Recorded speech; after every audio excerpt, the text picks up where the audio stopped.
All right, everybody, and welcome to another episode of Blue Sunday. That's the way you start the show. How's everyone going? Big bin gents? G'day, Rocco. That is indeed how you should start the show. Actually, let me start it the way Joe would start it. Good evening, everybody, and welcome to another episode of Blue Sunday. My name's Bangkok Joe.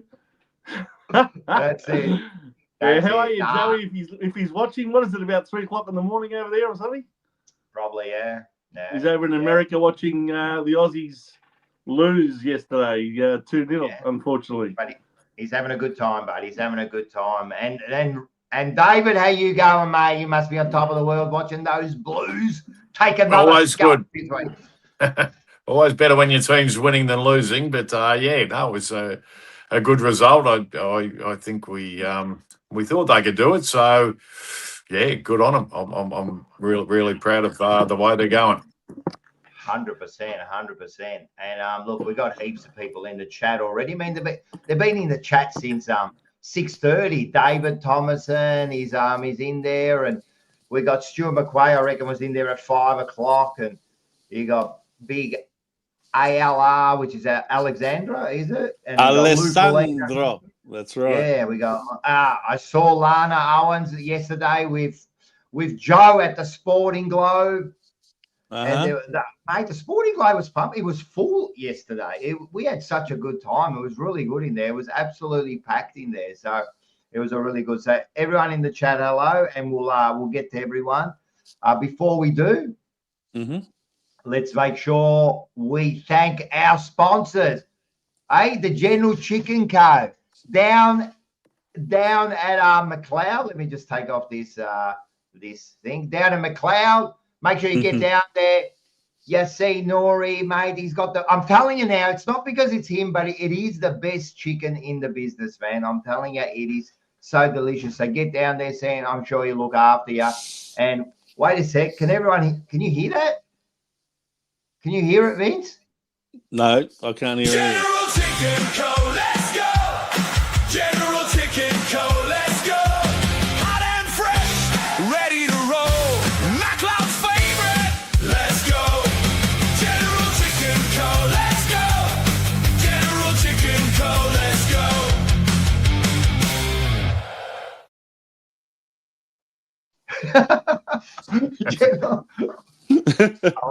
I love the conga line, man. It's fantastic. Chicken cooking chicken. You can't beat that, can you? A chicken cooking chicken. Like, that's fantastic. That's right. I love how people are carrying a plate with an entire chicken on it. By the way, while we're on the subject of sponsors, big shout out to umpire Nick Foote. I'm brought to you tonight as usual by umpire Nick Foote. So don't forget to get your bets on, everyone. Is he still umpiring? Is he still out there? Of course he is. Is he? I haven't noticed him. Well, that's a good thing. What's happened though is because the AFL didn't have the guts to do it, Sportsbet did it for them and told him it wasn't appropriate for him to hold a position with Sportsbet while he's an umpire. But of course, the AFL didn't have the courage to do that. But nevertheless, except that's how things work. If I got one complaint about something yesterday, the umpiring was not at its best yesterday. Let's just say that the umpiring was not at its best yesterday. Bring back Nick Foote. Bring back Nick Foote. But anyway, listen, there was a game yesterday. And, yes. Let's have a look at it. Look at this beautiful score over here. 10-7-65 to 10-12-88. No, where are you going? Where did you get those details from? What was it? Obviously, I'm telling you now, when I'm not here and you try to bag Bo, you can do it, but not while I'm here. I'm not gonna bag Bo because he's the only You better one not. You better not. So what did he do wrong here? Normally, Rocco, you would ask me to point out what the scores are and all that because that's what Joe would ask. Just gave me the scores. So let me go through it. Carlton 12-16-88 defeated GWS 9-11-65, and of course, we saw The quarter-by-quarter scores go this way. GWS held a 5-point lead at quarter time, kicking 2-1 in the first quarter, but then we kicked 5-3 in the second, which gave us an 11-point lead at half time, 47-36. Then it was a very interesting third quarter where we got out to a 4-goal lead, got out to 9-13 by the end of that quarter, 67.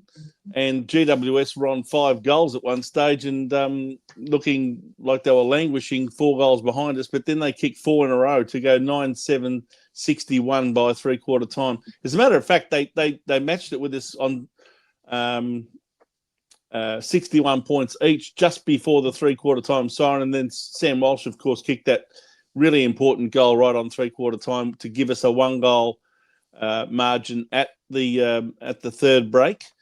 And of course, we finished strong, kicking 3-3, 21 to only 4 points in the last quarter by GWS. So in the end, we won the game by 23 points. And when we come to our predictions for the game, you'll see that Bangkok Joe got it right on the head. He tipped Carlton by 23 points, and that's exactly what the margin was in the end.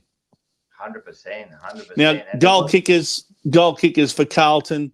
Frankie Evans returned to form, 3 goals, which was good to see. He's been sort of threatening to do something like that for a few weeks. Hayward got 2. Cottrell, our only inclusion for the week. It was interesting that they chose him to come into the side. He certainly justified it by kicking his 2 goals. Ainsworth, Hewitt, Kemp, Walsh and Mackay all kicked 1, while for GWS, Toby Green got 3 goals, Stone kicked 2, singles to Daniels, Hogan, Cadman and Gothard. And when we have a look at the stats in terms of disposal winners, you'll see before there. Before you go there, I just want to read this comment. This is a great comment. We went in. This is from Carl. So hi, Carl. We went into the Giants territory to make GWS look more like medium Western Sydney. 5 wins in a row. The Baggers are officially becoming everyone's problem again. I'm loving how up the supporters are. So here are the stats, Vince. Yes. Well, I was just going to finish off on the main disposal winners individually. For Carlton, it was Sam Walsh with 34, Patrick Cripps with 33, George Hewitt with 30, and then Jagger Smith with 26 possessions. Whereas for GWS, we had Finn Callaghan on 31 possessions, Clayton Oliver 29, Lockie Ash 26, and Lockie Whitfield with 25 possessions. They were the main disposal winners for the game. Yes, in terms of our match stats, you'll see there that we had more of the ball, certainly in terms of kicks, 231 to 198, and hand passes slightly more there too. But what's interesting, so far under Josh Fraser compared with Michael Voss, all of a sudden our disposal efficiency is a lot better at 74.5% versus the opposition 71.5%. I think that's probably caused. I would be interested to see what Reece thinks about this. I think it's because we're passing the ball a lot more and lowering our eyes and going to shorter targets that are within reach rather than just kicking long and bombing the ball into the forward line and that sort of thing. So interesting to see what his thoughts are on why our disposal efficiency all of a sudden looks to be a lot better. Inside 50s, we really dominated there, 61 to 46. Clearances, again, 36 to 30. Most of the stats were in our favour. Rebound 50s, they actually, I don't know why we've got both of the figures in green there, but 47 to 36 in GWS's favour. Contested ball, pretty similar. We just held sway there. And then, of course, you got your inside 50 tackles, which was crucial, 11 to 6. And our small forwards really did lay, some fantastic tackles within our inside 50. Overall, the tackles were actually in their favour, probably because we had the ball a lot more. But, statistically, we certainly controlled a lot more of the possession throughout the game than what they did. They turned the ball over a hell of a lot. There was a lot of turnovers by GWS throughout that whole game. Yeah, I All think right. our pressure was definitely. Yeah, was it- our pressure because of was that. certainly telling. We Yeah. just got a question from Bo to Vince. Anything else, Vince? Any other problems with the I'm just rugby? mentioning that 10 goals, okay. 12 or whatever it was, does not equal 88. Okay. Yeah, no, that's all right. He's just asking, Vince. But Reece, you watched the game. What did you think of it? Oh yeah, look, it was terrific. I thought the attitude of the players was spot on. They had a crack for the whole game. It was a mistake-riddled game, I suppose. I mean, it's funny how you're sort of looking at it and you know you're going, oh, why has he done that? Why, you know, you're yelling at the television and getting excited and everything. But at the end of the day, we won the game, and the thing was that we had a team come at us in you know in that third quarter, and I was waiting. I was waiting for a leader to stand up and be counted, and Sammy Walsh got on the end and put through a very, very important goal, and I think that's, you know, if he had missed that goal, I would have worried. I would have thought we're going to get beat here.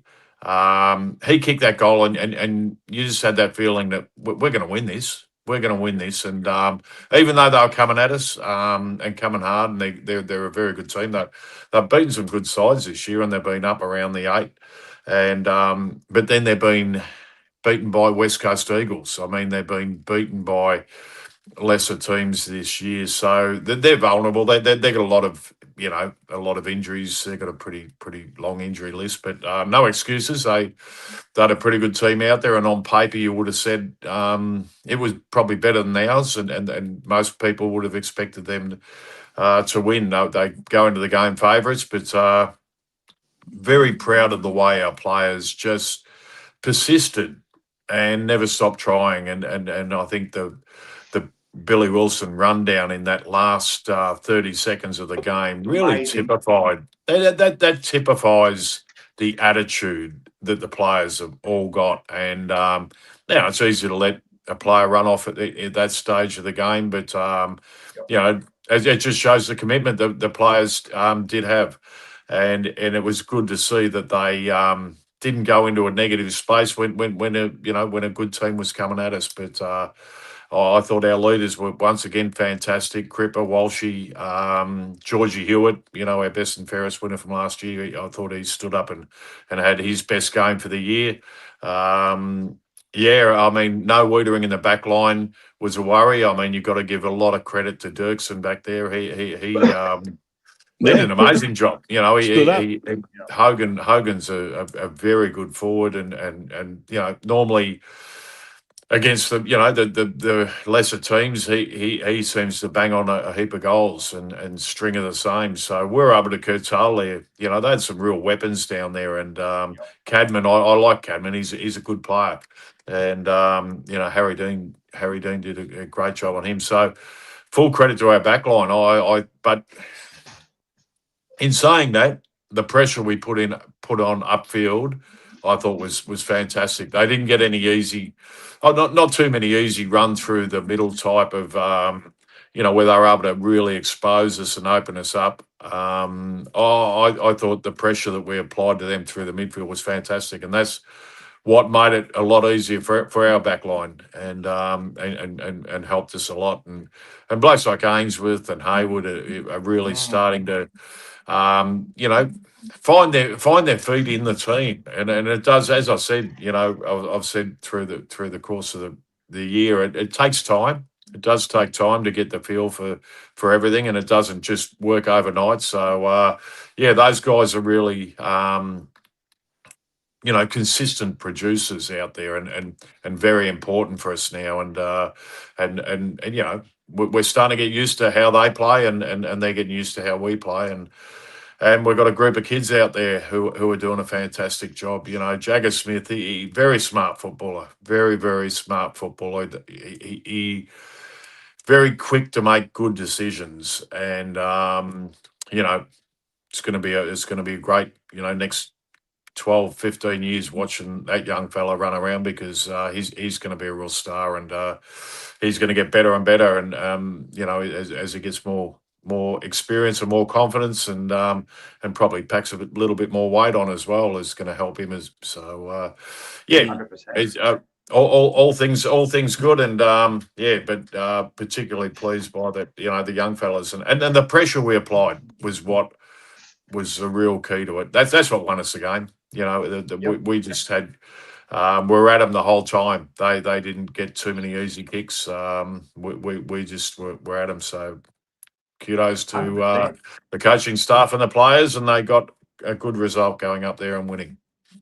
And it all starts it starts the selection table, right? Because when we did selection again, Cottrell coming in, I think all of us were a little bit like, he hasn't played the best, right, in the reserves, but I don't know. Josh has seen something and brought him in. What I've liked is every time we brought in a player now, they've stepped up. We brought in Akers, we brought in Dirksen, now we brought in Cottrell, and they all stood up immediately.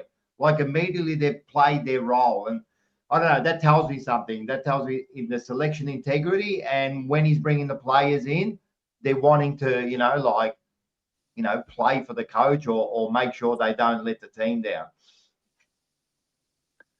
Yeah, I think they're playing for the team, and we can always throw the coach bit in. I didn't think it was going to make it. I didn't think it'd make it in here when Seba wasn't here, but the thing is, it's not playing for the coach, but I know. It's so startling that since the 5 weeks, it's been such a big difference. I mean, it has to be a part of it. I don't know if he's made the game plan simpler. I don't know if it's the way he communicates. I don't know what it is, right? No one does.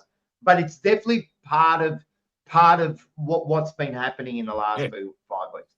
Yeah, look, bringing Cottrell in was obviously a pace. Worried about the pace in the team, and we need that. We need that added pace. George Hewitt probably suffered early in the season because of that need for pace, and yet, at times you sort of scratch your head and go, geez, our best and fairest winner can't get a game, and you can see, the problems you've got with him and Cripps in there, and they're both very, very similar, and you can get carved up on the outside, but he's a bloody good footballer, George Hewitt, and he showed it on the weekend. That's by far his best game for the season, and hopefully he's back on track and has a good second half of the year. But I think one of the other things, I think we won the centre clearances 16-6 or something around that, and that. Geez, teams, you dominate in those centre clearances, and makes a huge difference because there's so much pressure on the opposition. I mean, you get first crack at the ball in that 6 formation. That's when they aren't able to get players back. They're vulnerable back there. So it's a one-on-one contest around there. So we're able to dominate that area of the game as well, which makes a huge difference. Yeah, Vince. Yeah, look, it's interesting that all of a sudden George Hewitt and Patrick Cripps don't have a problem playing in the same team. They were both probably in our top 5 players yesterday. In fact, well, they didn't last year either, but I think, when you're looking for pace and you're looking at where problems are, and,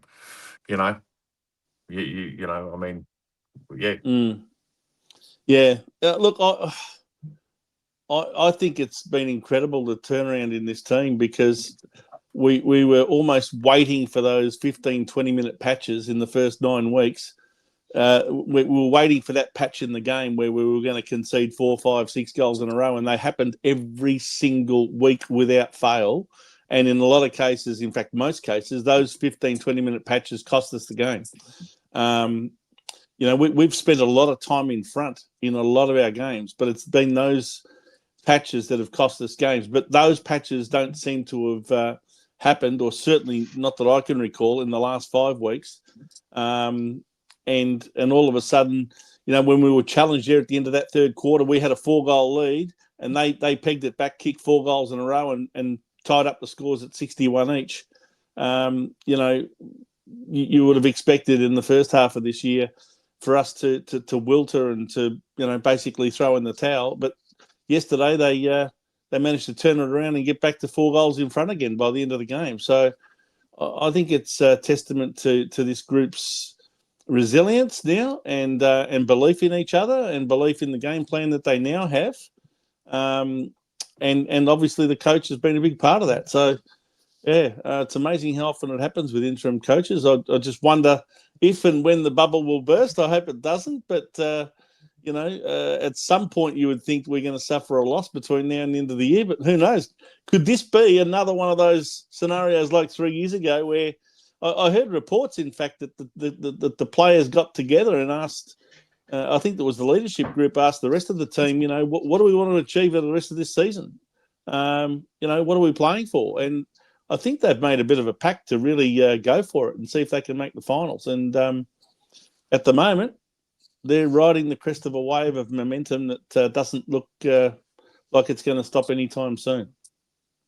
Yep, I agree, man. And why can't it happen? You know what I mean? I mean, belief goes a long way. You know what I mean? But again, they have to take it. It's the old cliche, you must take it 1 week at a time. But of course. True, And I think that's smart. I think that's smart. I think Josh Fraser's message of, come on, let's not get too ahead of ourselves. Let's not look weeks in advance and start to count up our wins before we've actually made them. Let's just worry about the next opposition and the next opposition, and the results will take care of themselves. So I think that's wise. And he's also wise to have ruled himself out of getting the senior coaching job, because that's taken all the pressure off. Even though I think by the end of it, he might just put his hand up. You never know. But I think if he continues along this vein, I noticed in an interview that he had yesterday that he did admit that he wants to be a senior coach one day. Yeah. And he did. And I think that's already a hint that we shouldn't be surprised if by the end of this season, if we happen to make, especially if we make the 10, that he does put his hand up for it. Well, you look at it. I mean, he wasn't even in any conversations with any coaching jobs anywhere prior to this. So from that angle, you got to say, well, he's got the job at the moment and he's doing a great job. But look, winning's as contagious as losing is, and it's a similar sort of thing. I mean, when you get that winning feeling, there's nothing better, and and the losing one's the same. I mean, we had a bloody drought before Wolsey got sacked. After winning a premiership and finishing third, and halfway through the next year, I think a couple of people had Wolsey in the gun for quite a while, and they were waiting for the time to pull the trigger, and they found the perfect time when Brisbane beat us. But at Princes Park that day. But it was the same thing. You just you don't know when your next win's coming, because you just you sort of it's a real, and it is a psychological thing in some ways as much as it is a physical thing. So it's tough, but good on him. But and as Can I ask you? I mean, we had David Teague in a similar situation. Going back, so be mindful of that as well. Yeah, 100%. No, let's make sure we go through the process. I'm very strong on that, and even he might give himself a really good resume and put himself right up there. But let's make sure we get this right. But my thoughts on this: I'm really big on selection integrity and that. And we've had Williams, and Ollie was due back this week too. Well, he was ready because he played in the reserves. He did okay in the seconds too. Ollie. But what I was having a little bit of a few words with the guys, because they thought, no, he's got to come back in, and I'm going, but why? To me, Akers has done his job. We can't drop him now. Like, I think he's been one of our better players, and they did it. They didn't bring back Ollie, and they put him in the reserves, which is nothing wrong with it. Same with Williams. Williams has been ready for 2, and they have not brought him back. Williams has played the last 3 games in the VFL after being allegedly managed for the Port Adelaide game. And that's not to say that, that they'll make their way back in. I'm sure Ollie's going to make his way back in, but I like that he's stuck fat with these players and said, no, you've done your job. You get another week, you know what I mean? Until there's a reason. I'm not getting rid of you, You agree? Well, Reece? that's Yeah, I do. that's another thing with winning games of footy too. You don't have to drop players. You know, I mean, and the one thing we've had this year is the reserves. The VFL team's been in pretty good form. You know, there's Yeah. been they've been winning a lot of matches, so that Not helps. recently. And Not yeah, recently. well, we've got a reasonably, I mean, we have got a couple of serious injuries, but Yeah. other than that, we've got quite a number of players who are capable of playing senior football, as you say. I mean, you mentioned a few who can come into that team. So. I mean, and the good thing is the pressure that puts on the players who do come in, is enormous now. I mean, you have to perform to survive. So, good on them. You would have gone for And Zach that also I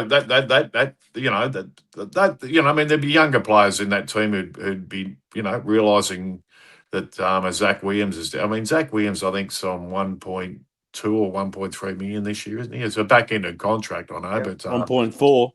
it's a bloody lot of money to be playing VFL, isn't it? He'd be the richest bloody VFL player out there at the moment. Oh, But 100%.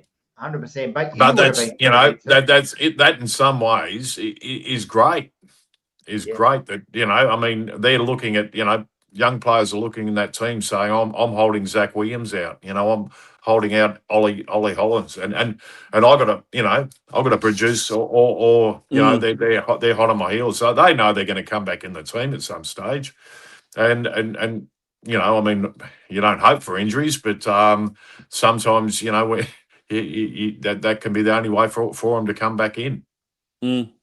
I agree. And even in the back line, I mean, Dirksen did a job. He's done a few mistakes in the first quarter. I was going, oh, no, but he stood up at the end.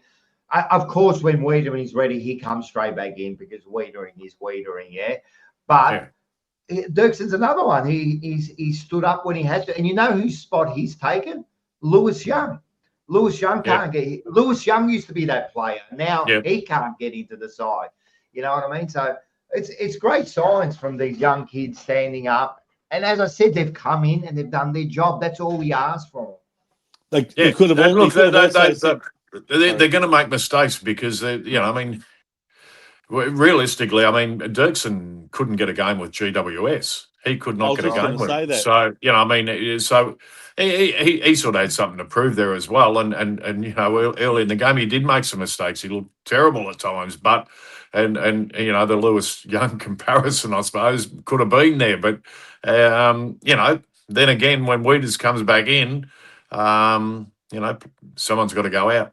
So I like the fact that they brought him in, or they at least left him in for that game against GWS, who basically delisted him and put him up for trade, and we grabbed him at the last minute before the lists were finalised, and obviously it was an incentive to say, hey, here we go, we're going to play you against your old mob. Why don't you show them what you're made of? I mean, does that happen, Reece? Do you reckon no, does that inspire players to play that little bit better when they're playing against the old team? No, you're not going to have anyone around the club pushing that onto you. Like a coach saying, we're going to play you because they give you the arse because, he earned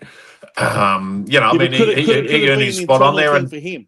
And look, if it would have been. Of course, you're coming up against. But the less you think about that, the more you get the job done, sort of thing. So it's not something it's something internally the player would have had.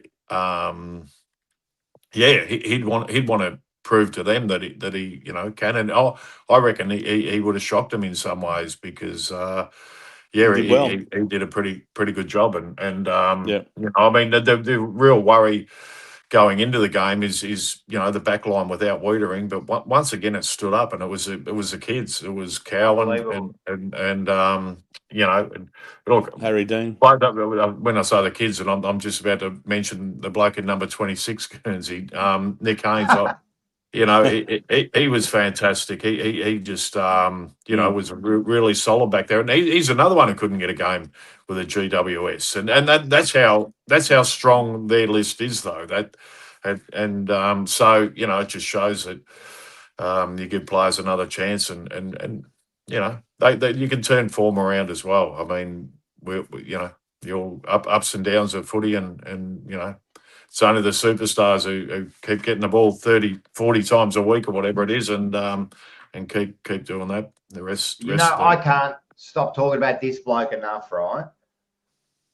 Harry Dean, right? This bloke here, are you sure he's 18 years old? Because he plays like he's 30. You sure that's not Peter Dean? Because I'm telling you, this bloke in 13 games has shown so much, man. Well, he's got a bit of edge about him too, and he's you know, I mean, you see him running in and bumping blokes when you know they've made a blue or whatever's happened.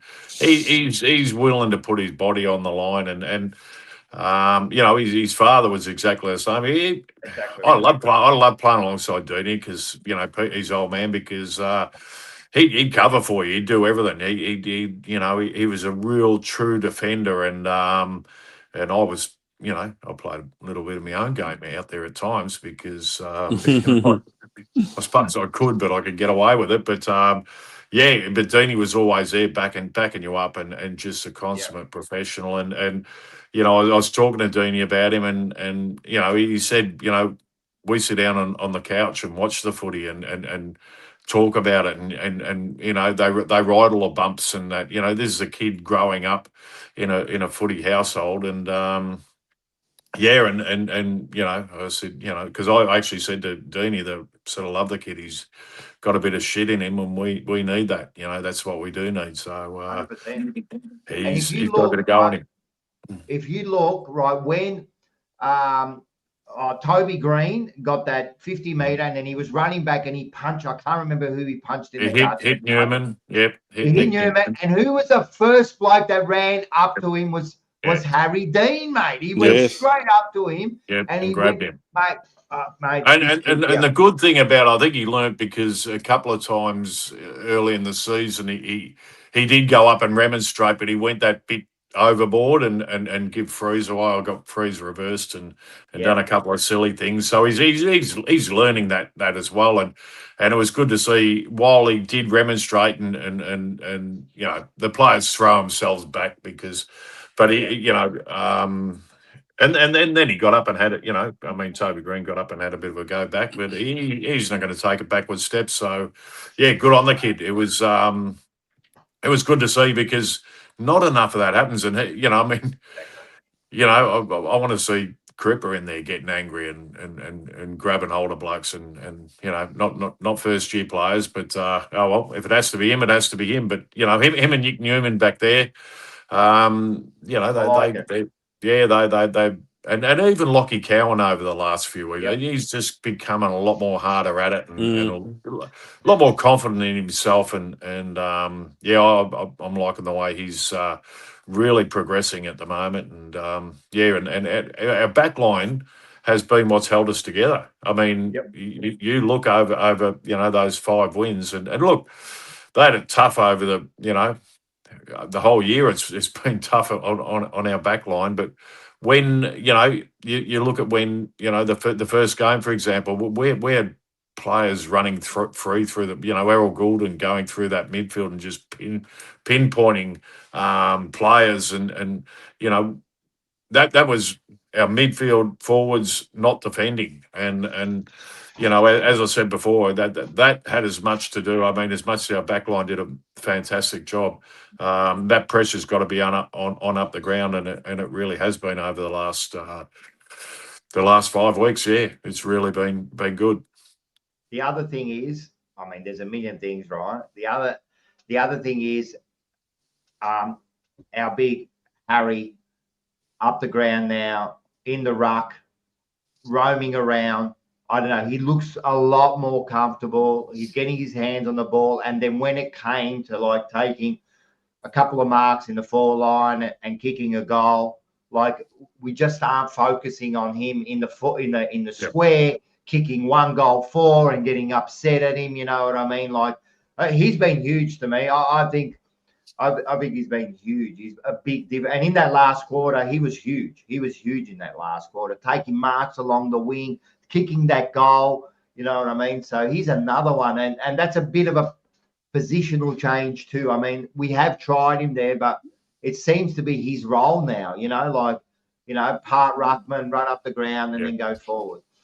Yeah, I think getting him out around in that ruck is is good. I think it gets, you can get stale up forward, because the ball's not coming down or you got 2 or 3 defenders which he has often got, at least 2 defenders on him. So it's a bit of a release for him to get into the ruck and run around the ground and get a bit of a touch of the footy. So that's helped him a bit. But he's been doing a bit of that this year. But and a lot of the times, he was taking too much. But I think the umpires are helping him a lot because he's getting held and blocked and that a lot. And I reckon they're just starting to wake up to it because they're giving him a few free kicks down there. Where he is getting impeded unfairly. And well, when I say unfairly, Jesus Christ, if it happened, 30 years ago, it was part and parcel of it. Plugger would have kicked 3,000 goals in modern day football, the way they give free kicks away down there. But I mean, he'd have Stephen Silvani hanging all over him, and 100%. So it's a different ball game now. But he's starting to get rewarded for his efforts down there. So that's good to see as well.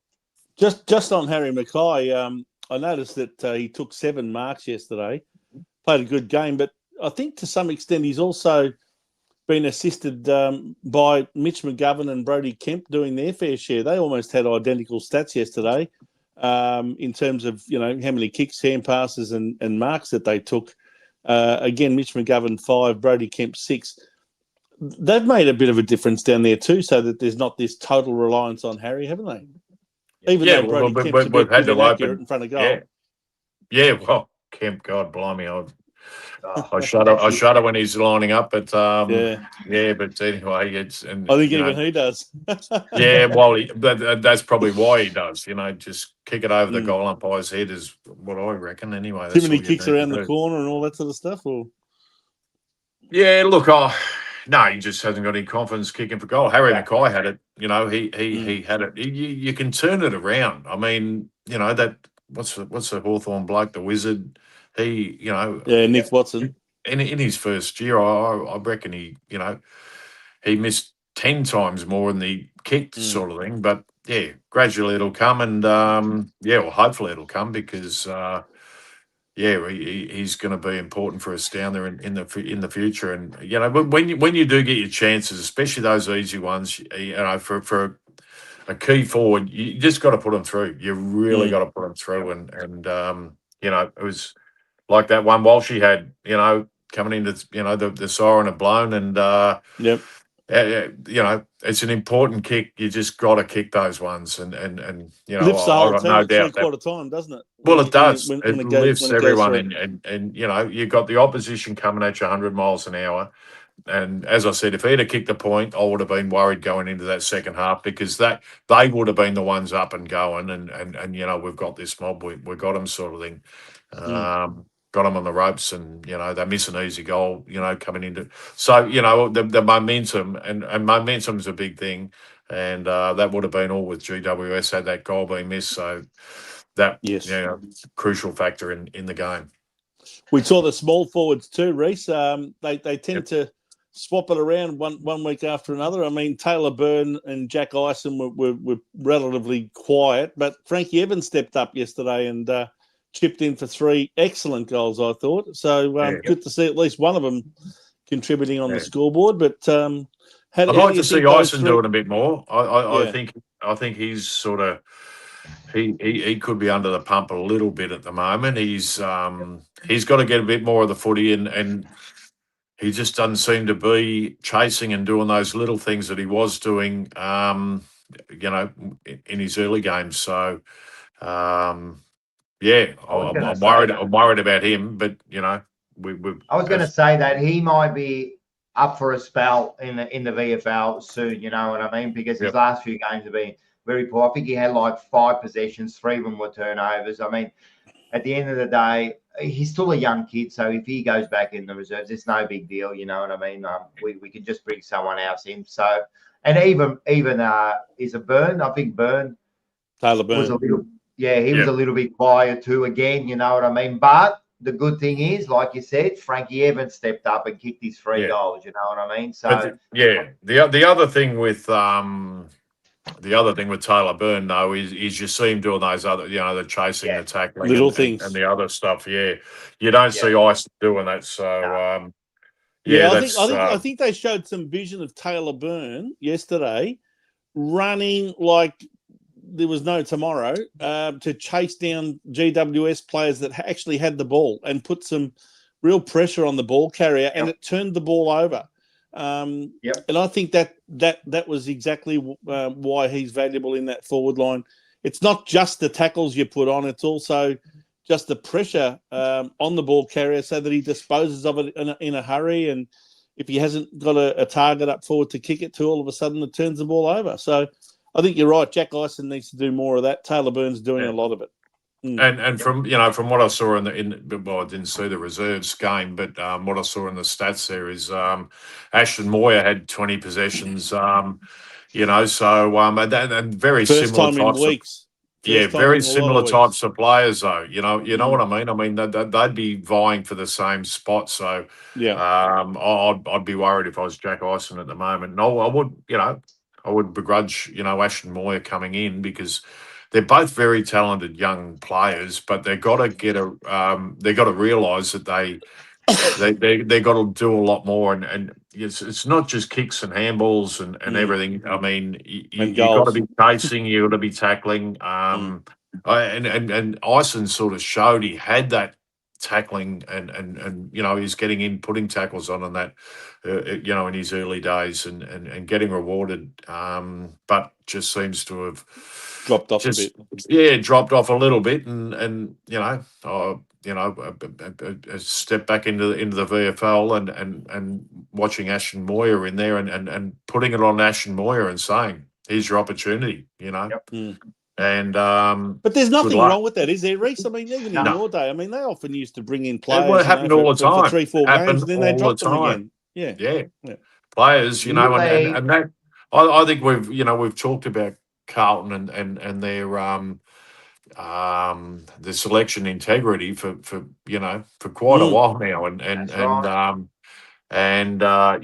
unfortunately our reserves hadn't been going that well, but they're doing a lot better at the moment. We've got a probably longer list of blokes who can play at the level, so not right at that top end. I mean, that's where we need a few more up there, but we've got a lot more players who can, and I'm hoping to see Ben Camprioli at some stage this year. I mean, he's going to have to earn his spot, and maybe an injury or something that gets him in there. But I want to see that kid in there to see whether what he's like at that level. And he was a late withdrawal from the VFL team yesterday, unfortunately. So he'd have a few credits. Not sure in the what bank, the problem was, but he'd probably have a few credits in the bank for his.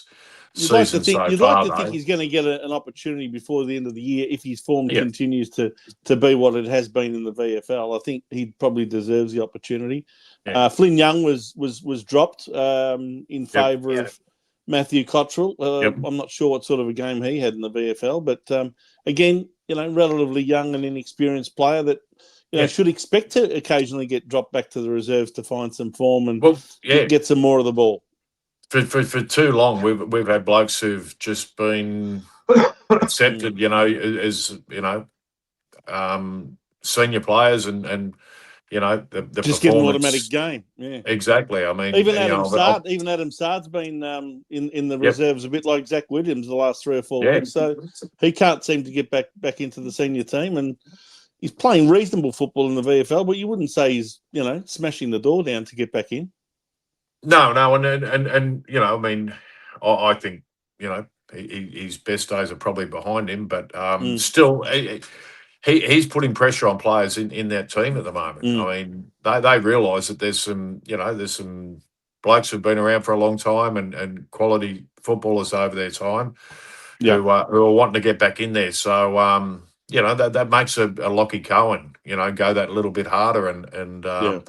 just do the things that you need to do to stay in the team because once you're out, you're out, and it's harder to get back in. So, if anything, I think Ollie Holland's had a pretty good day in the VFL, and I think Cooper Lord, I think, is another one who's been playing very well in the VFL and would be surely under consideration for a return to the senior team at some point. I think Cooper Lord's been, in our best players now for the last few weeks. So it shows, it shows, and it shows in the guys who are playing, and our midfield should be hard to break into, and it is. I mean, he was basically a shoe-in, week out. I mean, you cop an injury and you miss a few weeks, and your team, turns it around and starts playing well. You're going to find it hard to get in. Exactly. You just got to wait your turn. You just got to wait. Well, that's what happens when the senior team wins. It's hard to get back in there, and I think that's a good thing. We shouldn't just be making changes for the sake of making changes. The more you can keep the team together, playing regular games with each other, the more they'll get to know each other's game and all that sort of thing, especially with these young blokes that have been brought in. Clearly, they've been made to feel like they belong, and the leaders of the team are making them feel like, hey, yep, you're in. So make the most of it. And I think Ollie Hollands will be back, but it's a matter of who they look at. Do they look at a Jack Ison and shuffle things around a little bit there, or whatever they have to do? But I'll tell you one. You wouldn't want to. You wouldn't. You're better with that. Having guys coming back through and putting pressure on the senior players and then having no pressure at all, and the team getting beaten every week and no one really standing out week after week, which is what we have had, for too long, and blokes have just been getting along. I mean, we spoke about Motlop for quite a while, for a couple of years, just kept getting a game week in, week out, but there was no one to come in and replace him, but now there is. I'll tell you one young player before we go, just quickly. Yeah. Come on, guys. 138 people watching, 37 likes. What are you guys doing? Don't be slack. You talk about Carlton being slack, and you can't push the like button. What is wrong with you guys, mate? The other thing is, I said about Ison, but Ison is my favourite player, right? So you leave Ison alone. It used to be Kerno. No, I like it. I think he's Ison, right? Yeah. Ison looks like he's got dark curly hair there. I think he's going to be a terrific young footy player for us, but he's just got to step it up, and hopefully they're bringing him along that way, because and sometimes a step back into the VFL can get his confidence up, and he gets a bit more of the ball, and then realises, it's a huge step up from VFL to AFL, and you get a taste for it. You don't want to lose that. The other thing is, like, we're talking about bringing in like a Lord, or maybe, bringing in like Hollands. I'm sure he's going to be in our future for sure. You know what I mean? But I don't want to bring in these players just for the sake of bringing them in. They've got to replace a position. At the moment, I don't think Ollie should be coming back this week. I think our thing. But the thing is, now what they've done is the Chera's kind of playing on the wing now, and he's a player now we should talk about. Like, he's been, like everyone, he's the guy that everyone kicks, and always. But I think he's been doing okay. He's been doing his job. He's never going to be that 8 and 9 player, but he's always at 6 and 7, right? He's always at 6 and 7. But he was, I'm telling you, he done his job again, and I can't see Ollie coming in this week again. And we're not dropping. Look, I could see Ollie coming in and Chera going down onto a half forward flank, and I think he's a dangerous type of player. I don't think he's a midfielder. I think he can come through the midfield from time to time, but I reckon he could be really dangerous. He's a smart footballer, very smart. He knows where to go, gets the ball, uses it pretty well. He's a bloke who can accumulate, and that's hard to accumulate on a half forward flank. It's so I'd play him. I'd put him down forward and probably give Ison a spell or whatever, or Yeah, someone else. Or, We've Hey, often seen Chera. you sound We've like a often seen coach there, Chera kick David. goals That when was, he's within 50. Rocco. What was that? Sorry. We've often seen Chera kick goals when he is within range yeah. and Oh, yeah. inside 50. So, you know, he's often getting the ball around the middle and the wing and all that sort of thing and distributing towards the forward line. But he has shown himself to be quite a capable goal sneak type forward when he's played within the inside 50 circle. So, you know, and he's a smart footballer. He gets a lot of the ball. That's what you need down there. You know, I mean, Jono played down on a half forward flank. I mean, Jono's a different player to Shera, but by a long way. But he was a smart footballer, and you know, he wanted to get the ball, and you know, Chera will play through the midfield, and he'll have it 25, 26 times, and you go, geez, what did he do? He didn't do much with it, sort of thing. Whereas if he's picking it up 13, 14, 15 times down on that forward line, I reckon he could be real dangerous. And so I'd like to, I'd like to see him down there because he's a creative footballer too. He's he's very good. So in certain areas, but I just think he's not the midfielder we thought he might have been. Exactly. One other player I thought in our discussions about young players that they wouldn't dare drop right now. He's been terrific since he's been brought into the team, ever since Voss got sacked, and that's Billy Wilson. Fantastic. Hasn't he stood up? And takes it on. I mean, he takes it on too. Good on him. I mean, he you know, his first couple of games and that this year, he made a couple of massive blues. I think he walked out of the goal square at one time and got lost after on a kick in and a few other things. But at least he's taken it on. You know, he's having a crack. He's willing to take some risks. He's got a bit of pace. His foot skills are good, and I think that that's been part of the difference. You know, some of these blokes we have brought in, such as Billy Wilson, hit targets. I mean, actually hit targets. So you know, we were missing a lot, but we still. You know, I don't think we want to get too carried away because I was still yelling at the bloody television, going, "What the bloody hell are you thinking?" And you know, so there are a lot of mistakes and things that we're doing out there. But at least when we're having a crack and you know, you can't criticise too much. So you know, if they're being positive in what they're thinking when they're making those mistakes, then good on them. Totally agree. They're going to make mistakes, and the best sides make mistakes during the game. You know what I mean? I think we're a bit critical at times, but as I said, the thing that I liked was they were challenged, and not just this week. Nearly every week that we've won, we've been challenged, and we just keep on keeping on, and we come back, and that's the most pleasing. And to tell you the truth, yesterday when they hit when GWS drew the game and it was 61 apiece. Right, I wasn't that worried. It wasn't like the other weeks where I was, worried. Oh no, I was confident. I was thinking, no, I think we can still do this. Like I'm not too worried about it. You know what I mean? So, and if I'm feeling, and don't get me wrong, I'm not overconfident, but if I'm feeling a little bit, I'm sure the team is also. You know what I mean? Like they're the ones that are also thinking, you know what, it's no big deal. You know, we can do this. You agree? Well, I was a bit worried, but were you? when they come back at us like that, yeah, and that's what I said. I said, you know, I was looking.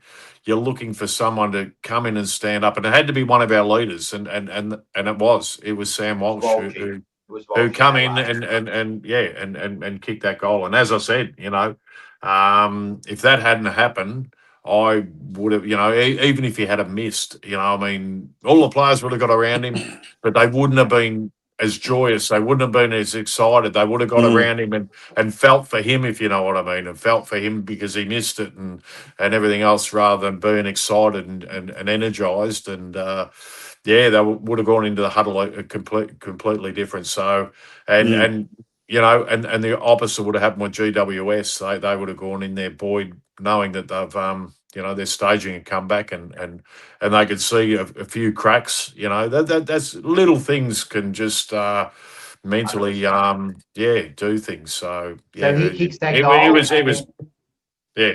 I was going to say he kicks that goal, and then within 30 seconds or a minute of the last quarter, Haywood kicks one from 55 on the run, and I think that almost broke GWS's back. I mean, I think they lost all confidence, and that was a great goal. Haywood seems to do that once a week now, kick a goal from like 55.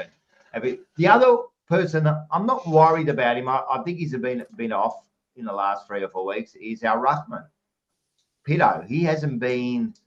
It's been okay, but I don't know. I don't know if this ruck rule or what's going on, but I don't know. I think the opposing ruckman had 40 hitouts to 20 yesterday. Yeah, and we won the centre clearances, so that worked that one out. But yeah, look, I don't know, Pitto sometimes, and it's a bit like Perce Jones. Remember Perce Jones when he did that kick the dust sort of thing and argued with the umpire? And Jezza walked up and grabbed the ball off him and threw it to the opposition player sort of thing. And I feel like that with Pitto at times because he looks and argues with the umpire. He just give a stupid free kick away and a blatant free kick, and he turns around as if to say, "What did I do wrong?" You know, and that's like the old good old Hutton's Footy Frank commercial. Buy him a rule book. Footy Frank's the best. Buy him a rule book. But look, he's doing his job, Pitto, and it's tough. I'll make a bet with you, Reece. Yep. I know what you're going to say. Go. All right, okay. Yeah, the mid-season recruit we picked up, Flynn Riley. I reckon he will get a game before the end of the year. For sure. Yeah. Oh, absolutely. The way he's going, I think he could be in the next few weeks. But yeah, you're right. Let's see what happens. Let's see what happens. And he would deserve that opportunity because he's actually playing really, really well in the VFL. Pitto does. He's been doing a bit of bullocking work too, and follow up work. After he's going for the hitouts and that as well. I'm not trying that down on Luke him, Jackson. but hey. Luke Trying Jackson, to be Luke Jackson, I don't think he's that. No, not by a long shot, but at least he's having a bit of a crack. So yeah. He's of course he's no Luke Jackson. He's the best in the comp at the moment, like the way he's done. But I'm telling you, Big H, mate, he's a little bit of a Luke Jackson, running around, taking marks, kicks a couple of goals, goes. It brings him into the game. It brings him into the game, doesn't it? When he plays. I like it. Yeah. I like it. I'm telling you. And the other good thing about that, the only problem it really does, we're very, very small going in forward, and a couple of times, the ball had to go in long, and it's just cleared away very easily. So, of course. So we need him down forward more so, but. Yeah. Don't worry, mate, because next year we're getting Jed Walters. He's going to go to the 4 line, right? And it's going to be all good, man. The 4 line will be fixed up. But before we go on, just a quick super chat here. Petrican, I need to apologise for not hitting the like button, but demanding everyone else hit the like button. And thanks for the $5.16. I don't know what the $5.16, why it's $5.16, but there it is. Thank you very much. And you're right. If you haven't hit the like, I'm telling you now, if you haven't hit the like button, it's a disgrace. It's a question here. Luke Jackson or Grundy before we go to our votes. Mr. Reece Jones, what do you reckon? Luke Jackson or Grundy if you could have him right now? Oh, Luke Jackson. Yep. Luke Jackson would be the All-Australian ruckman right now. Yeah, I agree. Easily. And nothing against Max Gawn, but no, I'd have in my team, especially the way they're changing all the rules and it's getting more athletic. He's and this is the thing. Yeah. So I'll tell you what, though, how dumb is he though? When you listen to him talk, Luke Jackson, he's dumb as dog shit. There's it. Lucky he can play footy. There's it. There's a few like that, mate. There's a few. He'd be stacking shelves at Woolworths if he wasn't bloody playing footy. Serious. He wouldn't be winning any beauty contests either, that's for sure. But, hey, you can play footy, mate. It gets you a long way, man. It gets you a long way. Doesn't hurt. It doesn't hurt. He's playing well. He's playing very well. Any final statements before we go into the votes? Reece or Big Vincenz? No, just keep it going. Keep it going. We've got the West Coast Eagles this week. So, yeah, and Richmond, I think it is the following week, isn't it? So, Yep. Yeah. And then we got there's Hawthorn two we should bank, but, you know, they're not going to be easy either because, you know, we haven't got a potent forward line that's going to smash the opposition. If you know, it's not as if we're going to pile on 20 goals, 25 goals. We haven't got that forward line that's capable of doing that. But, yeah, And you know what? they're must wins. They're must wins. And you know what? Someone mentioned it before, but I don't think we still kicked 100 points for the year. So No. we're not a massive goal scorer, you No. know what I mean? So our defense is a big Actually, part of our game. when we got to 88 points, I was thinking at the time, we've only got to get one more goal to beat our previous highest score of 92. But you know what? But we never scored another, not even a point after that. So, we still have 92 points as our highest score this year, and we haven't hit 100 points since, funnily enough, beating, I think it was the West Coast Eagles last year. You know what? I'll take 88 and a win every day of the week, mate. Every day of the week. And before we go into the votes, another super chat. I think we should set up a GoFundMe page for Petra to help him pay his fine because he didn't push the like button. So what's been happening, Reese? While we've been talking, the chat's just having their own conversation about who's liked it and who hasn't liked. And make sure you subscribe. Right, let's go into go into the votes for this week. And Right, here so we go. Put my glasses on, see who I voted for. Who do I? Oh, Sammy Walsh. Yep. Look, I thought, and I've probably gone on about it, but that he had a fantastic match. But to step up when he needed to, that was game changing, game winning, whatever you want to call it. And by far the 3 votes goes to him. Georgie Hewitt, fantastic. His best game for the year, and that's saying something because he hasn't been in great form. But and Nick Newman sneaks in for the 1. I love the bloke. I just like him. He uses the ball well. He's smart. He's intelligent. He's got a little bit of, I don't know what it is. One of those whackable sort of head type of people, if you know what I mean. He gets in everyone's face, and he's always there. And obviously it was Toby. What he got fined, didn't he? Did he get fined, Toby? I don't know if he's got fined yet, but yesterday. Yeah. For that. I'm not sure, but I think they're talking about him getting fined or whatever. So, but it's Nick Newman he's hitting sort of thing. So, which is always about that one, Reese. Well, I copped them. I dished them out. I copped them. Yeah, buddy. If you play that way, you that's what happens to you. So, I love the way he goes about it, and so he gets the 1 vote. Yeah, and Seba went Newman for 3, Hewitt, and then Crip, and Newman coming back from his injury after like 12 months or 13 months, whatever it was, to come back, and he hasn't missed a beat. The bloke's a gun. He's probably in our top 5 in the best and fairest this year. Like he's such a good player. Anyway, Bangkok Joe, and I think these are my votes anyway, but Sam Walsh, I gave 3 votes. I think Cripper was important in that last quarter, and again, Hewitt just keeps on keeping on. But you could have. The funny thing is, you could have added another 4 or 5 players for that 1 vote. You know what I mean? So, and Big Gents. Crip will probably get the 3 votes off the umpire. Hey. So No, he'll get 6. He'll get 6 votes. 6. Yeah, he will do. He will too. Look, I went slightly different to you guys. It's so easy to give midfielders awards because they rack up 30 possessions and all that sort of thing. But the one midfielder I thought who made a huge difference was Hewitt, and I gave him the 3 votes. But I also looked to other players that really contributed. So the good thing about the last 5 weeks is there's been so many players that you could fit into the top 3. I think it's easier for you when you do your top 5, Rocco, on your Tuesday night show. Yeah, you can add a few. That gives you 5 opportunities to recognise good performance. So all I can do is send some apologies to a couple of players for leaving them out. But I thought Vince, if we were given 5 out, early in the year we wouldn't have been able to give them. We had no one to bloody give them to. We're struggling to find 3. You stole you stole what I was just about to say. I was going to wait till we finish, but when we were giving 5 and we were losing, we were just we were just handing out 2s and 1s just to anybody, you know, for just And that's why showing the up for Brownlow, the day.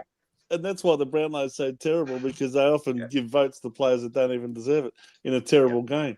Anyway, I thought Akers was excellent, worked hard, you know, both ways all day long, had a lot of the ball, and clearly his best game for a long time. And I think you're right, Rocco. I think the fact that, you know, he's now got that position back, he's trying to make the most of it so that he doesn't lose it again, because he took a long time to get back into the side. Let's be honest.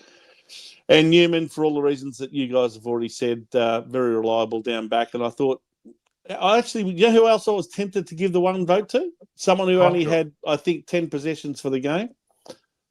Harry Dean. I thought his job on Cadman was fantastic. And, you know. He's our future captain. I'm telling you now, this I love him. Yeah, I ended up going Newman. I thought he probably just did that little bit more and warranted the one vote, but I was tempted to give Harry Dean a vote. And, you know, apologies to Cripps and Walsh, because they also had great games, but you can't put them all in. They're not going to be upset, man. They're celebrating all the way home from Sydney, so they don't really care that you didn't give them a vote. But he's the leaderboard. Sam Walsh, 53, and then you got Cripper, you got Newman, Smith, and Florence had a good 6-7 weeks. He's probably had a good year. He's been good. So, when Walsh and Cripper and Newman and these sort of players are at the top of the leaderboard, you're going to win. And Newman's third after missing all those games at the start. I mean, he'd probably be right up the top if he'd started the whole season with the rest of the team. But, you know, the fact that he's even third on our leaderboard just goes to show you how he hasn't missed a beat since he's come back. He's one of those blokes who sort of, you know, I keep putting him down for the one when you get to the one sort of thing, and you look at, as you say, you look at the midfielders and the guys who've you know, been most damaging and that for, and then you're looking at, you know, you're looking for that one vote, and he gets a lot of them too. So he's had a lot of them as well. Yeah, 100%, man. So that's really good. And I think next we go into Spirit of Carlton, do we? Is that what we're doing? Yep. All right, listen, let's get ready now. Now, Reese, I'm not going to do the drum roll because Joe does it about 3 times as he's talking, but we'll leave that out. And here's Spirit of Carlton. Goes to number 26. Yeah, number 26. Nick Haynes. I really like the way he's been going across that back line. I think our back line has been absolutely sensational, and the weeks that Weeders hasn't been there, and like, he's such an important part of our team, Weeders, and for him to he's more important than Cripper, I reckon, in structure and everything. But these guys have really stood up well, and Nick Haynes has been one who's got across. He puts his body on the line. He's taken some important marks, intercept marks, and I love watching him run around, and he's doing the 26 Guernsey proud. 100%, man, and he has been good. And I'm a bit disappointed, Reese. I shouldn't be surprised that you gave the number 26 the Spirit of Carlton award, seeing that's the number you wore. But I thought you might have given it to Matt Cottrell coming back into the team and not only playing pretty well, kicking 2 goals, but playing the harmonica at the end of the game when it came time to sing the club song, and that's something that I reckon is going to stick around for a while. Certainly, as long as he's in the team. You know, there'll be a 3-course band in the corner next week and singing the bloody club song, and they'll be on the drums and the bloody guitars and the whole bloody. They'll try and beat it. There'll be another club out there. They'll try and beat it. They're going to try and beat it now. Yeah, and you're right, but you know what? They look like they're having a good time, and I think that goes a long way into you know, like playing some good footy, man. They look happy, man. You can't ask for more than that, man. They're happy. We're happy. That's it. Everyone's happy. You know, you're loving life. You're loving your wife. You're loving the dog, mate. Everything's good when Carlton wins. All right. All right, then. No, where you going? We've got a game next week. Oh, yeah, we have. God, blimey. Reese is looking at the time saying I should be off by now. We won't be long, Reese. We'll just quickly get. Well, you're talking about loving the wife and the dog and everything else, and I thought, they're all bloody out there. That's right. Well, we have it's next Saturday. It's at Marvel. We don't leave Melbourne for the rest of the year. unless we play a final, but we don't leave Melbourne the rest of the year. We play the West Coast Eagles, so it's at Saturday Marvel at 1:15 p.m. What do you reckon, Reece? Yeah, look, it's a game we must win. Yeah, it's a must-win game. We're obviously playing better. We're we're a better team than them.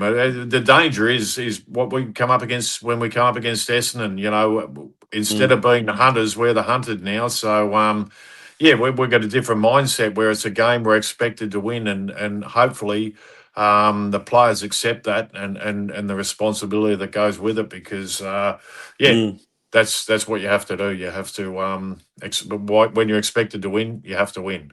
And they're coming off a bye, aren't they? Is that right? I think they're coming off a bye. Did they didn't play this weekend, did they? No, they didn't. They didn't. They did. They played last week and lost because that idiot missed a goal right in front when he could have won the game. Yeah. So that's it.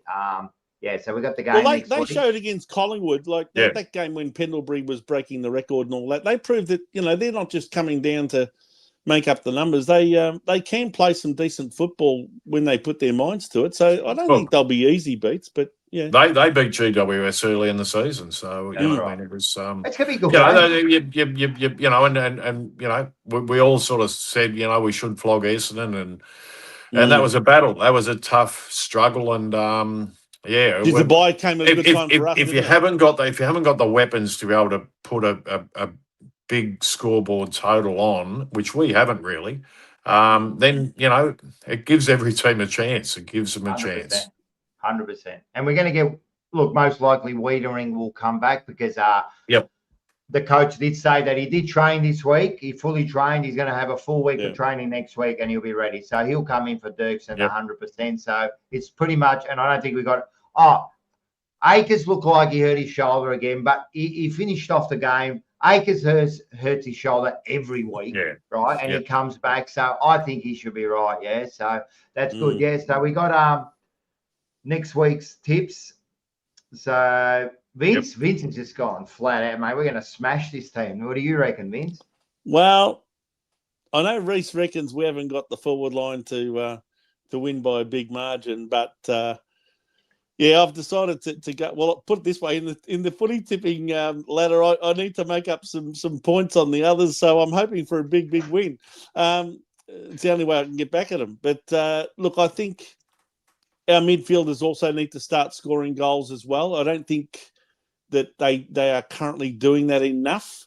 We're relying more on the Haywards and the Ainsworths and these guys, which has been good, but I still reckon it's time for some of our midfield to get some nourishment on the scoreboard as well. So maybe this is the game that they could do that, but we'll soon see. I think we can have a reasonably big win, probably our biggest win. We tend to play very well against the West Coast Eagles, especially when we play them in Melbourne. We tend to have big wins against them. So I've decided to go for Carlton by 8 goals. Yep, and Seb has gone by 35. Same. Joe, which is my tips, I picked 26 before I saw your one. So I'm with you. I'm with you, Reece, man. I went for your number. I reckon. Go for that. Yeah, the 26 has been good this week, so I'll stick with it. Yeah. Seb has gone for Carlton by Harry Dean. By Harry Dean, and you went by. And there's no 48. There's no 48 on the Carlton list. And with you guys, the leaderboard, look at this. You are all on 10. Ricky Nixon wore 48. Did he? So you are all on back 10. in the 80s. I reckon that. You are all on 10 points. You can see Seba's because he's. We've all caught up on Seba because he chose. So everyone's caught up. Yeah, but everyone's gone for Carlton, so it's all depends on the point. I'm telling you, this is important now. The margin is important because it could come down to the margin at the end for the bragging rights. So. Well, just to give everyone an example, Joe last week was on 9 tips for 342 points off the correct margin, and that did not increase at all because he got it spot on. You're right. He chose Carlton by 23 and. Yep. He got the tip, and his margin total had not increased at all. So that's 100%. Good. 100%. It's going to be interesting to see who tips differently in the weeks to come. I dare say most of us are going to tip Carlton this weekend, next week. So yeah, I reckon when we start playing teams like Hawthorn and the Doggies again and St Kilda again, that'll be when it gets interesting. Yeah, it's going to be a good second half of the season. Yeah. So no, that's good. It was a good win. Thanks, Reese. I'm sure. Thanks, No worries. All right. I saw you get it. I saw as soon as I said some loving and that you got excited. So I'm going to let you go a bit early, mate. Yeah. And you can. And by the way, Reese, happy birthday for last Tuesday, and I believe you made a little bit of cashola going to a function where they wanted you to go along and tell a few gags and a few stories. So that was it. Well done that's on what that. you do on your birthday, isn't it? Yeah, nice when you get to my age. Even Big Nick turned up. I bet you that was the first time you walked away with a big brown paper bag for a while. No, for a while. Anyway. No one from the tax department out there, is there? No, all right. No, See you guys. See you, mate. Enjoy. We'll see you next week. See you, mate. All the best. Go the Blues. See you. See you, mate. What a star that bloke is. What a star. What a great win. What a great win. Yeah. So well, you can see there's a bit of pep in his step as well now that we're winning again. So, I think everyone, at the end of the day, everyone's mood's a lot better now as Carlton supporters. Well, they're giving us reason to be a little bit, like, again, at the end of the day, like I said this last week, that it's not the end product. Let's not get overexcited about. We've still got a lot of things to do. We still need a coach. We need recruit. But what I'm saying is I'm liking what they're doing, and we can use this now to move forward. You know what I mean? It doesn't matter if it's the next coach. You know that the list isn't as bad as we thought. You know what I mean? And we'll pick up some players. The momentum, like our senior players seem to have lifted. You can see it's not all over for them like we thought it was. You know what I mean? So, no, it's good, man. As I said, I'm happy to take a win every day of the week, 5 in a row. I think the only other team that's done more than that is Fremantle at the moment, where we've won 5 in a row, and we're the second. Yeah, in terms of winning streaks, other than Fremantle's 13 in a row or whatever they've had. We're the next on the list with 5 now. So I'm telling you. We're in really good form, and I just don't see that coming to an end in the next couple of weeks. So I think the game against Hawthorn is going to be the real big test, and you never know. They're not in exactly their very best form, so and it might depend on who's in the team and who's not in the team for both teams. Really, I mean, Gunston's been a big out for them in the last few weeks, and injuries will play a part, that's for sure. But that'll be a big test for us in July. 100%. And look, at the end of the day, these next 2 weeks, let's not take them lightly. Make sure we do the right thing. I think they learned a lot from the Essendon game. The way Essendon come at us, and we kind of got away with a win there. I think that did a lot us winning this week, and I think it's going to teach us a lesson for the next couple of weeks. You know what I mean? So, hey, I'll be honest, Rocco. I reckon the GWS game coming up after the bye was a big bonus for us to have that bye in between. I think that gave us an opportunity to just take stock and take a deep breath and get the players got a bit of time away just to refresh the mind as well as the body. I think mentally we underestimate what a toll it takes week after week to play this game for the players. And I think, after beating, as you said, after just getting over the line against the bottom team on the ladder, that break came at a perfect time. I reckon if we played GWS the very next week without the bye, it could have been a different story. But, they came back nice and refreshed, probably got over a few niggles, seeing they had the week off, and they looked really good yesterday, I thought. Really good. The pressure was the thing that impressed me the most. 100%. How we pressured the ball carrier and forced them to turn the ball over. And the pressure, and also, as I said, when we've been challenged, we seem to have come back. We've got a spine now. We've got a backbone. 100%. 100%, man. It's good, man. It's good to see these young kids. Young kids are lifted. And look, I know Reese doesn't like to talk about it, but mate, since Voss is gone, man, there's something there, man. There's something there. You can't deny it now. I mean, Voss had lost these last 7 games, and then in comes Josh Fraser and wins 5 in a row. I mean, come on, it's pretty obvious, isn't it, that the different coach has made a massive difference to this team. Anyway, listen, you can't tell me if Voss was still in the chair that we would have won the last 5 games. I maybe would have won 1 or 2, but I can't see us doing what we're doing. Like, you just don't know. But at the end of the day, I can't see us. And look, at the end of the day, it was a pressure valve. It was made the game simpler. I don't know, but something's there, and they look at a completely different team. Now, we're going to go into your segment. But before we do, thanks to the chat. The chat has been unreal. Listen. The people in the chat, I'm going to warn you about something, right? If you give me the shit in the chats, right, I'm going to ban you. That's it. I'm telling you right now, man, the chat is the best thing, right? Yes. We are such a great, and then we get 1 or 2 have to ruin it for everybody who come in there and have to ruin the chat. I don't want to be like this, the Grinch and that. Like, I don't mind, but when you start offending people, I'm done. I'm done. No, you can't have that. You can't. I'm done, right? So if you like, some people use this chat as their own private, their own private is my agenda and that. No, the chat. Are these Carlton people, or are these ring-ins that are? It's the same people, and they change their names. We know exactly who you are, and I've just banned you, right? So if you're going to talk about Bo or something, you're done. See ya. I don't care anymore. I'll tell you one thing. Here he is. Perfect timing. Uncle Akka, right? I met Uncle Akka yesterday. He came to the Sporting Globe, right? Really? Top bloke. He's a doggy supporter. We had a great chat. He came down there. Great man, right? We had a great chat. This bloke is a doggy supporter. He said to me that we have the best chats. That's why he joins in on every show. He loves joining in and talking. We have a great group of people here, right? Yep. And he's a doggy supporter. He goes, the doggies channels haven't got anything like this. You know what I mean? And this is why I join in. And we welcome all supporters. You know what I mean? And Uncle Akka, man, he comes up with some of the great comments. And I'm telling you, he was a top bloke. He was a top bloke. You know what I mean? Mm-hmm.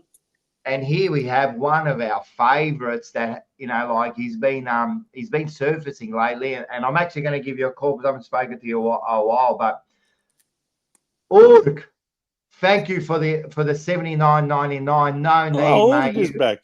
Yeah, Ord, we love Ord again. I'm glad to see your face again. And mate, I'm glad you're enjoying the thing. And you know what, Ord, I've got to get a hold of you. I've got to get you back on the show, man, because Ord is a great man, and a great Carlt supporter. Man, great to see you. Thank you very much, my friend. You are a big supporter of the Jumper Punch channels, especially in its earlier days. 100%, man.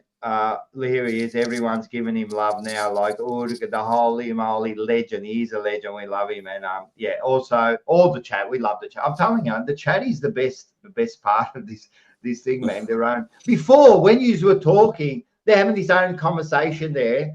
You should have heard the conversation they were having between between each other. They do that throughout the show because we're not worth listening to.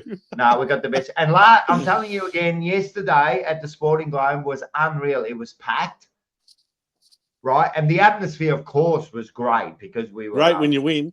Yeah. But apart from that, before that, it was packed. I'm telling you, it was full of. I think more than half was from the Jumper Punch, and then there was some other ringing that's come in and sat down, you know. But it was so much fun. I'm spewing it was the last one, but isn't it interesting how under Voss we had 4 interstate games against Sydney Swans in Sydney. I think we had the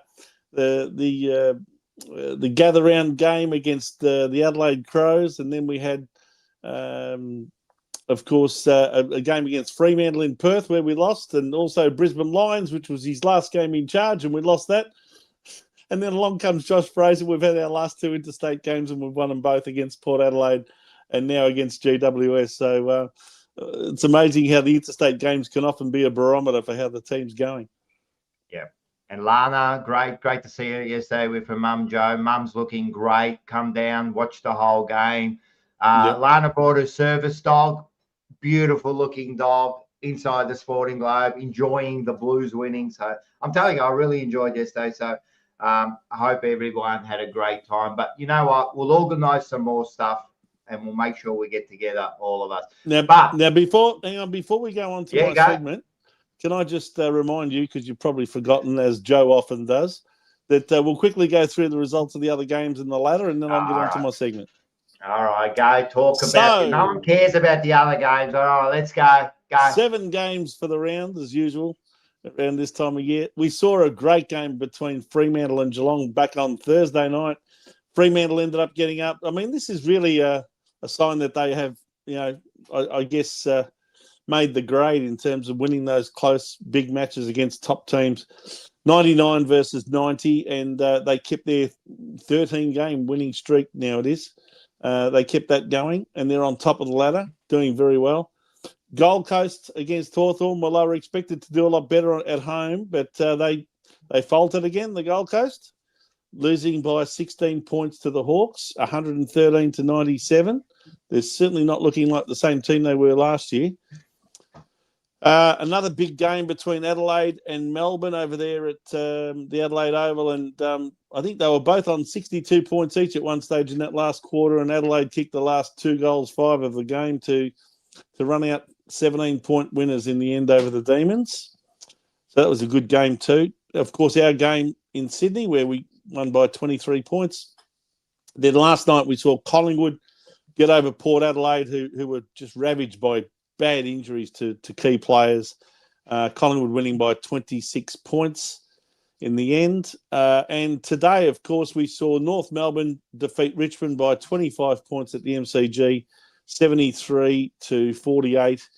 And the last game was between St Kilda and the Western Bulldogs, and the Doggies were back on the winning list, winning by 22 points, 83 to 61. That sees the ladder with Fremantle on top, 12 wins out of, did I say 12? 13 wins, I should say, out of 14 games. They're on 52 points, 1 game ahead of the Sydney Swans in second on 48. They are miles ahead of the rest. 10 points, in fact, ahead of Hawthorn on 38, Geelong 36, Adelaide 36, and Melbourne still bringing up the top 6 there on 36 points, percentage ahead of the Western Bulldogs on 7th. The Brisbane Lions did not play this weekend, but they're there on 32. And then you've got Gold Coast Suns and North Melbourne bringing up the top 10 on 28 points each. Outside the top 10 is Collingwood. Despite their win, they're still outside the top 10 on 26. And look who's there on 24 points. St Kilda, who lost today, GWS, who lost to us yesterday, and now Carlton joins them on 24. Rocco, we're only 1 game out of the top 10, can you believe? Then we're 2 games clear of both Port Adelaide and West Coast, separated on percentage. And then finally, Richmond on 2 wins and Essendon bringing up the rear on 1 win. And they, of course, had the bye this weekend. What a bunch of losers those fucking Bombers are. Stuff you. I don't give a shit. You're a bunch of losers, mate. At the bottom of the ladder, you've got nothing. You've got no coach, no future, and you're going to get James Hird, and that makes me happy. Sorry, Tanya. You know I love you, but your team's shit. All right. Here we go. We ready? All right. Is everyone ready? Get your chips. I don't know your what popcorn. Joe says, but get your chips, get your popcorn. I've got my snacks here. I got my Pepsi. I've got a pop top. You got a pop top. Me and Ison are going to sit back and enjoy this.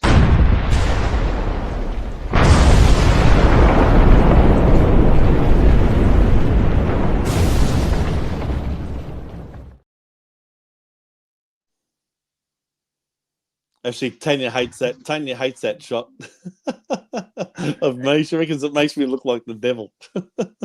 Well, maybe. I don't know. Anyway. If you look like the devil and you walk like the devil and you talk like the devil. Yes, well, on the subject of the devil, I've got a subject to talk about that made social media news as well as mainstream media news to some extent during this week. We saw a couple of interviews done by our president and CEO during the week on two other channels of Carlton content creators, namely Blue Abroad and Baggers Chat. Baggers Chat, yeah. It was Baggers Chat. Yeah. Now, I'm not really going to go much into the Baggers Chat one because, honestly, some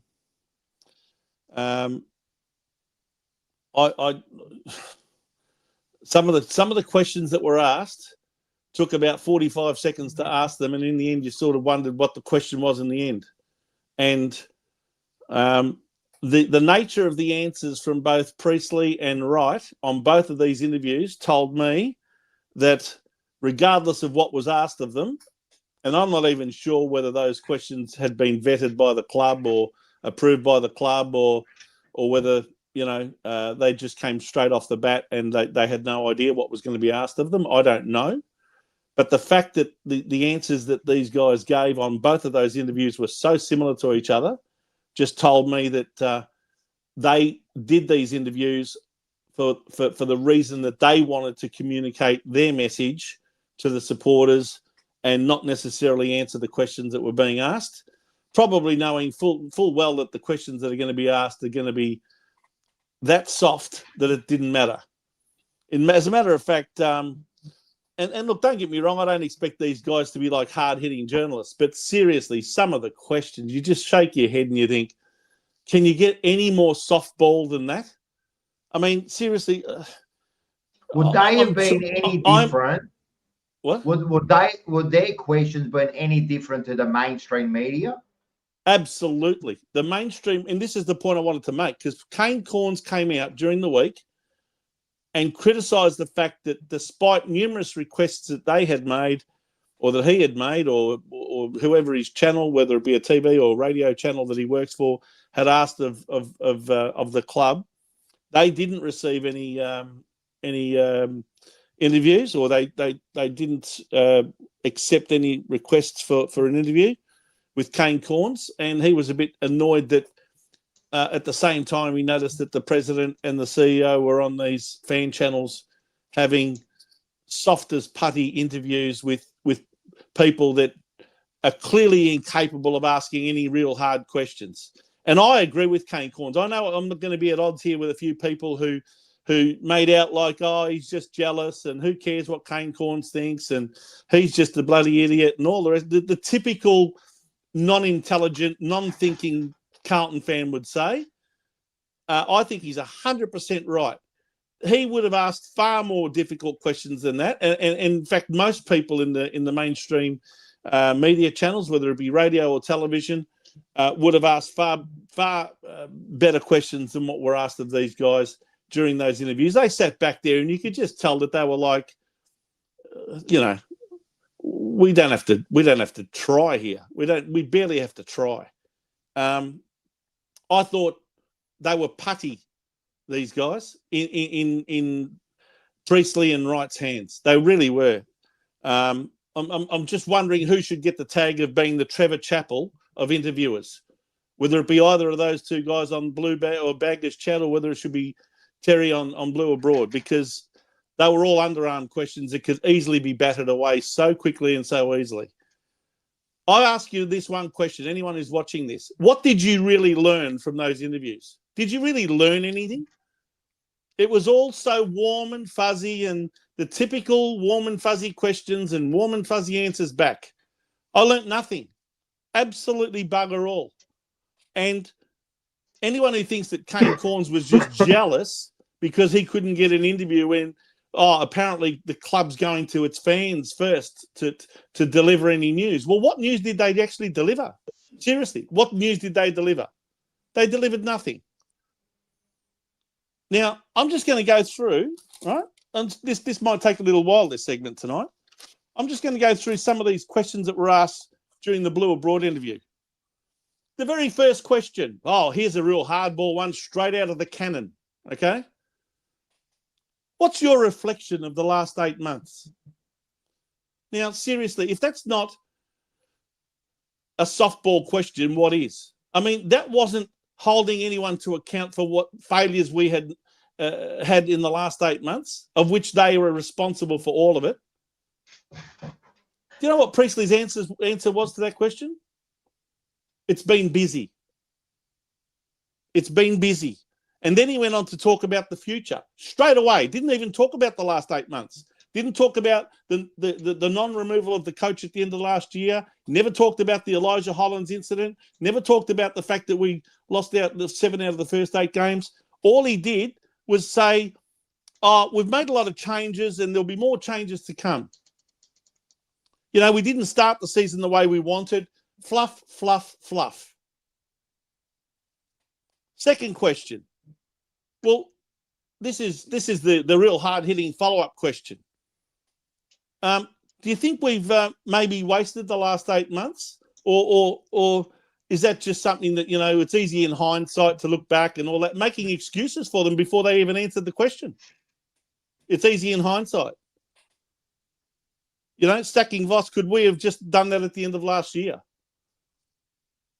Now, Graham Wright said, oh, no, we committed to Vossi and, you know, we made changes around him and brought in all sorts of people to help him out, but never answered the question, on what basis did you decide to keep him? Because, again, no accountability for that poor decision. Then the next question, what are the most important qualities you have to work here at the club? You know, what are we looking for in our next coach and our list managers? Again, we want, you know, Carlton first culture. This is Priestley. He's a great salesman at all this sort of talk. It's what I call CEO talk. Carlton first culture, you know, development.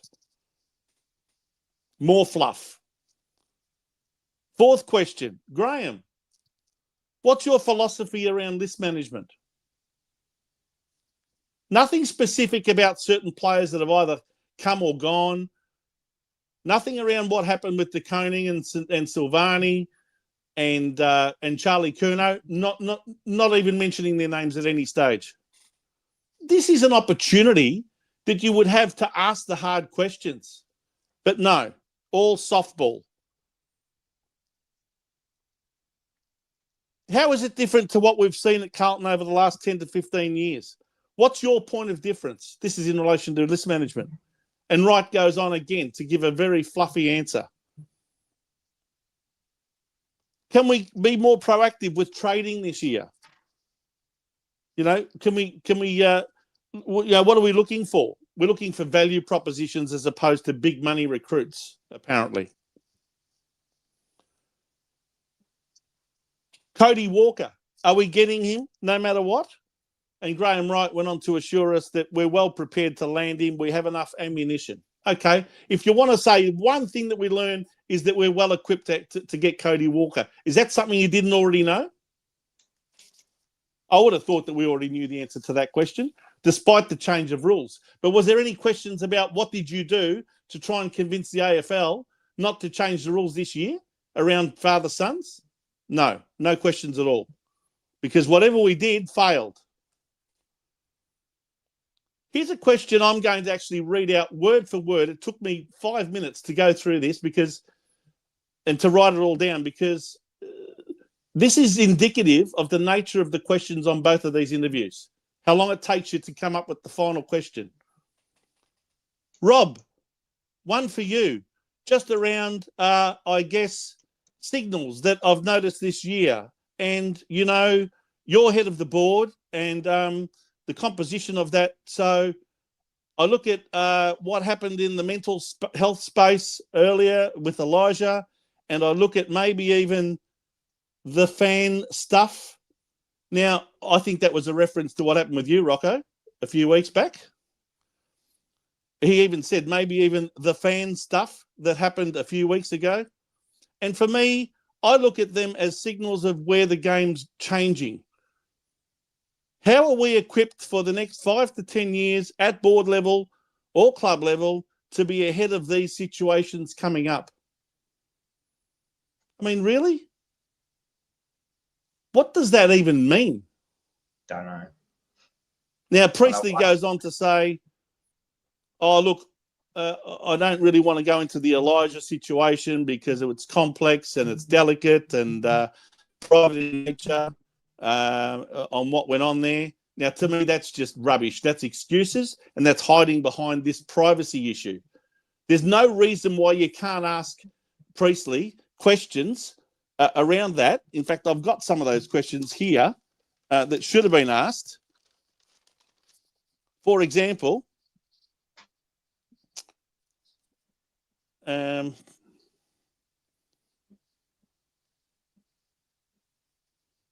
at the club was responsible for making sure that Elijah Hollands was in a fit condition to be on the ground? Why did nobody pick up the fact that he was running around there like a headless chook for nearly the whole game and make an example out of himself and bring the club's name into disrepute? What responsibility do you take for that? What responsibility does anyone take for that? We were fined $75,000 by the AFL. Why isn't any individual held responsible for what happened with Elijah Hollands? Now, why can't you ask questions like that? That's got nothing to do with his privacy. That's got nothing to do with whether he's a drug addict or whether he had been drinking or what the hell went on that night with him. But yet again, they don't want to talk about it because it brings accountability into the situation. But was that asked? No, not at all. Again, he diverted away to what they're doing at board level and talking about getting the very best people in the right chairs, quote unquote. 2 minutes of fluff answer from Priestley. Another question. We've only got one sport representative, whatever that means, on the board over the last couple of decades. First we had Chris Judd, and then of course Diesel. How do we prevent falling behind as the game evolves in the future? Because of course that was alluding to the fact that the game's changed in nature, that now it's all about ball movement, and you know, we've got one representative on the board that's meant to be a football representative. And Priestley went on to say, well, that's got to come through your executive. You've got to hire the right people who understand. So in other words, he doesn't believe anyone at board level should have any football acumen or knowledge. It's all got to come from the people you employ. Well, hang on. How is anyone on the board going to be able to hold Graham Wright accountable or Chris Davies accountable if they have no knowledge about what they should be doing in their positions?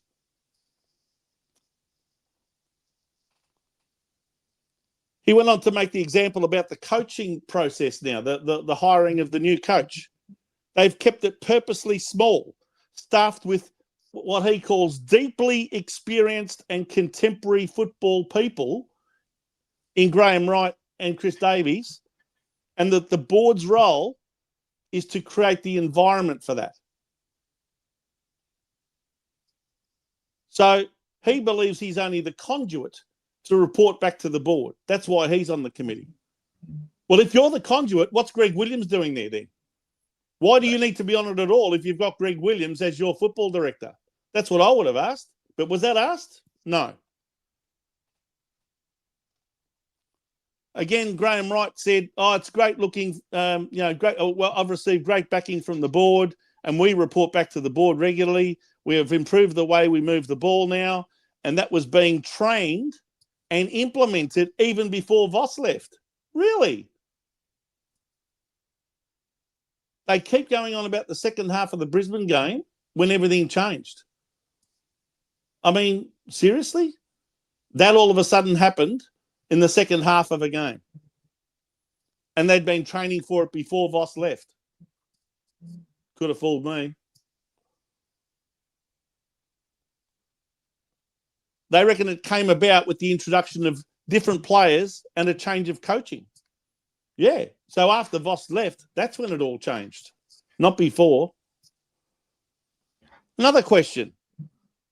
What skills do you think are needed in the next 10 years on the board that we don't have right now? What do we need to be prepared for? What did Priestley say? I don't know. I haven't got a crystal ball. I can't give you anything. But I can tell you that we're going to need a good cross-section of skills. That's answering the question without answering the question. We'll always need a good cross-section of skills, governance knowledge. We're there to build culture and the environment. And again, more fluff. He loves to talk these days about AI and how that's going to be something really important in the future and all that sort of stuff. Then Terry asked the question about the Independent Nominations Committee, which I thought this will be interesting. Seeing I brought up these questions at the annual general meeting this year, which he was there at, but never asked one question. And he said that there's no maximum term for people on that committee. The other guys on that committee, other than Priestley himself, are Andrew Mansour and John Davies. One's a solicitor and one's an accountant. They've been there since the start, since 2014. And he asked the question, at what point do you make any changes there? And Priestley acknowledged that, yes, it's probably time for us to have a look at that. We need to refresh the Independent Nominations Committee. This is the committee, if anyone's wondering what this is, that assesses any person who wants to nominate for a board position. They assess them, their skills, they assess their abilities, and they make a recommendation to the board as to whether they're suitable or not. Priestley said, oh, yes, there certainly would be questions whether after 10 to 12 years they are fully independent anymore. I found that hilarious. What makes you think that the club's solicitor and the club's lawyer and the club's president, the only three people on that committee, make it independent? There's nothing independent about it. If you're trying to keep it a closed shop, which the board is, they're the sorts of people you have on that committee, because those two guys will do exactly what the president tells them to do and recommend exactly what the president tells them to recommend. But he acknowledged that one of them might need to be moved on soon. We'll do it in a staged way. We'll replace one at a time, basically. Final question. What's going to be different this time around? What are the markers that me as a fan can look at? Not just wins and losses. Something that I can say, you know what, we're moving in the right direction. That's Terry's way of asking a question. How are we going to know whether this is just yet another coaching turnover and in 5 years' time we're not going to be replacing another coach? So Priestley says, I think in other words you're saying, what would you define success at if you can look back? How would you define success? And he goes on to say that he wants to see us being a really well-connected football club that contends consistently year in, year out. Really. That's the definition of success. Not winning premierships, just simply a club that contends consistently year in, year out and is well-connected. Okay. That's what we're trying to build. We will be judged by our actions, he said. You're not wrong. We've got work to do on how we engage better. We have such a diverse membership that engages us in different ways. Well, Graham Wright said we want to be consistent. The question that they often ask is, are we doing the right things for the right reasons all the time? Well, again, all of this is, nice and warm and fluffy, and it makes you feel good to listen to it. But what does it really mean? And how is it measurable as to whether they achieve any of this? How are you going to define a well-connected football club? Tell me. They all communicate in different ways, through the internet, through emails, through all the different ways that they communicate. But how is any of that measurable? Why don't the president and CEO come out like Brendan Gale did at Richmond when he first took over and say, in 10 years, we want to achieve this many premierships, etc. And that's what he did. And everyone laughed at him. But what did they do? They won 3 premierships in those 10 years at Richmond because he was prepared to put his neck on the line to achieve measurable success. not whether you're contending because you're part of the finals. It's so easy to be part of the finals now. That's the top 10, for goodness sake. I'm going to quickly go into some questions that should have been asked. If it was me interviewing Priestley and Wright, these are the sort of questions I would have asked. Why didn't you have the courage to move Voss on in August last year when it was obvious to everyone that he was dead man walking, and start fresh with a new coach for the start of 2026 so that we don't have the wasted year that we have now? Was it because you, Mr. Priestley, and your board didn't have the courage to move him on because you didn't want to be seen as yet another board that sacks yet another coach? Because I believe that that's the reason why they kept him. That's my personal view. Second question. Did you come to a deal with Voss to resign and still pay him out? Did you allow him to resign with dignity because you thought that would look good for everyone involved? Did he receive a payout or not? Because if he resigned of his own accord, like you claim, we would not have had to pay him out any more than for the Carlton Brisbane game. He would not have been paid out for the rest of the season. So, have you or have you not paid him any additional money since that Brisbane game or for that Brisbane game? And will you be paying him any more additional money subsequent to that game? Because that will tell you whether or not there was a deal done, whether or not they actually tapped him on the shoulder and said, listen, Vossi, it's time to go. We'll let you resign with dignity. You can come up with your own story. Don't care. But you resign with dignity. Everyone looks good. And, of course, the board will not be seen to be yet another board that sacks yet another coach. Third question. Why did you sack Nick Austin? He left on the same day as Michael Voss. Are you trying to tell me that wasn't a sacking as well? And is he taking legal action against the club? Because there were rumours going around that he was seeking legal options in terms of why he was sacked. The press conference said, or not the press conference, the press release said that he resigned when, in fact, why would he be going to his lawyers to seek potential compensation if, in fact, he resigned? He was clearly sacked. So, again, why not ask these direct questions? I mentioned this one before. Why can't you elaborate on what the club did wrong in order to get a $75,000 fine? The club doctor, why did he not see what was wrong with Elijah Hollins? Why did he all of a sudden start getting on the back foot, getting defensive and threatening action of his own if his name was mentioned in any derogatory way in that AFL report? Again, nothing to do with Elijah Hollins' condition or any of these issues. Why can't we ask those questions? Next one. What does Greg Williams do that justifies him being paid as a consultant, which only happened when he joined the board? Put two and two together, everyone. That he wouldn't be expected to do as a director. What does he actually do in addition to being a director that justifies paying him all this money? What are his KPIs? What are his key performance indicators? And is he achieving them? Can they answer these questions? It'd be interesting to know. Because as far as I can see, he's only getting paid purely because he told them, I'm not going to do this unless you pay me.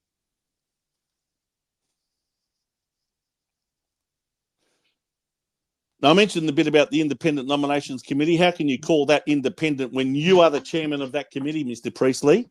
And the other two are both connected to the club as the club's lawyer and accountant.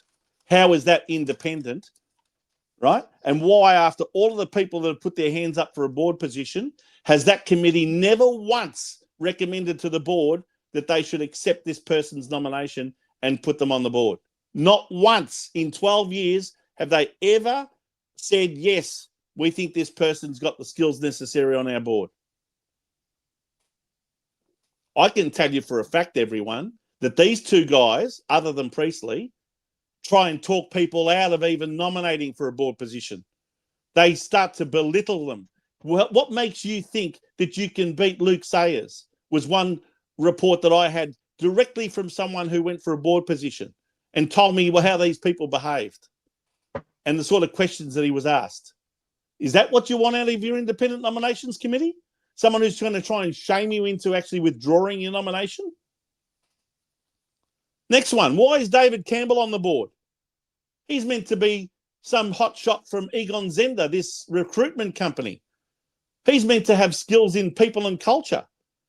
But for the last 2 coaching appointments, he has not been made part of those committees. So what the hell is he doing on the board? Would that be a fair question to ask Priestley?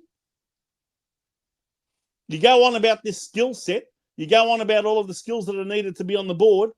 People come onto the board at your invitation, right? And then all of a sudden, they're not even part of a committee that should include them by rights. I'll tell you another question I would ask. Why has the club gone so woke?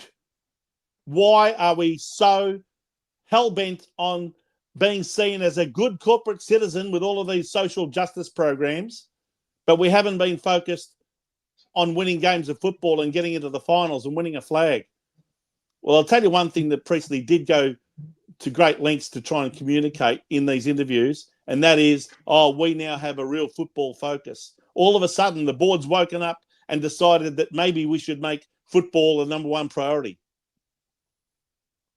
Now, all of a sudden, after how many years? Another question I'd be asking, why isn't the board accountable for the failures of the club in the same way that it holds its executives and employees accountable? You won't hesitate to sack a coach or sack a general manager of football or a CEO. But when do you guys ever stand up and say, you know what? We failed as a board. We haven't delivered on our promises. We haven't delivered on God knows how many 5-year plans that we've had over the last 30 years. And you know what, Rocco? He's just talked about another 5-year plan. They're going to have another one to the end of 2030 now. Surprise, surprise.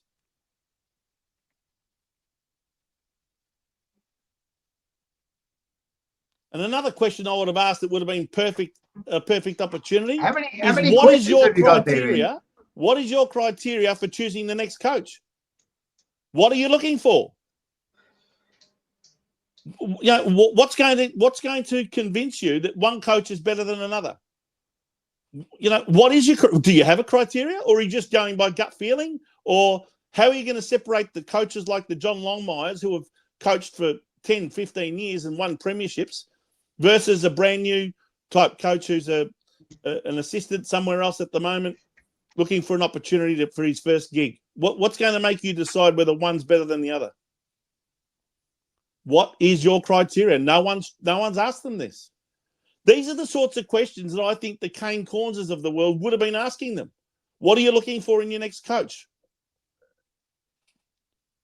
I would have asked one other thing of Priestley. This is my last question. Yep. Will you stake your presidency on winning a premiership within 5 years? If we don't win a premiership within 5 years, will you then say, well, we've given this our best shot. This is our 5-year plan to 2030. If we don't win a flag by 2030, I'm resigning.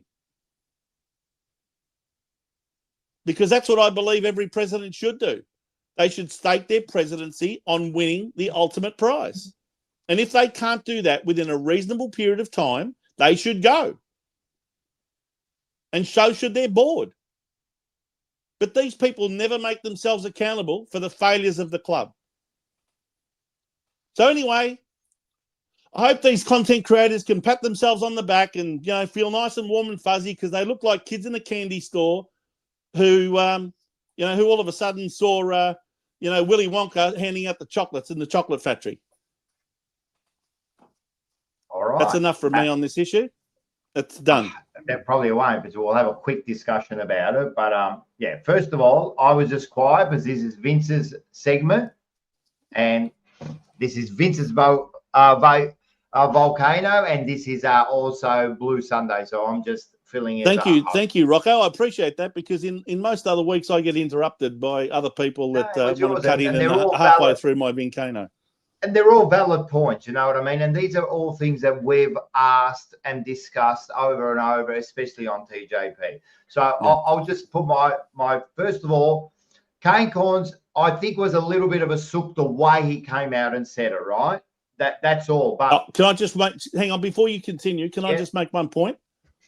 On more than one occasion, I think at least on 2 or 3 occasions, in fact, Kane Cornes acknowledged and said, "I understand, and I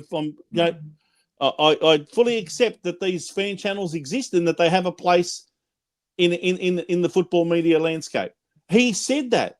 He didn't belittle fan channels. He did not belittle anybody. He said, "I understand all of that, but you're not going to get the sort of interview with these guys that you will from the mainstream media, where we will ask harder questions." And that's the point that I agree with him on.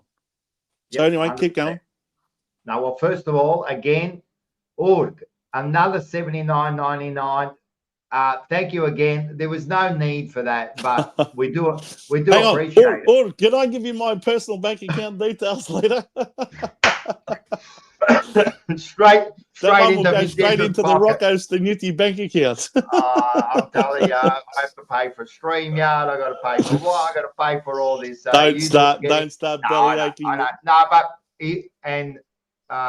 the comment was Vincenzo.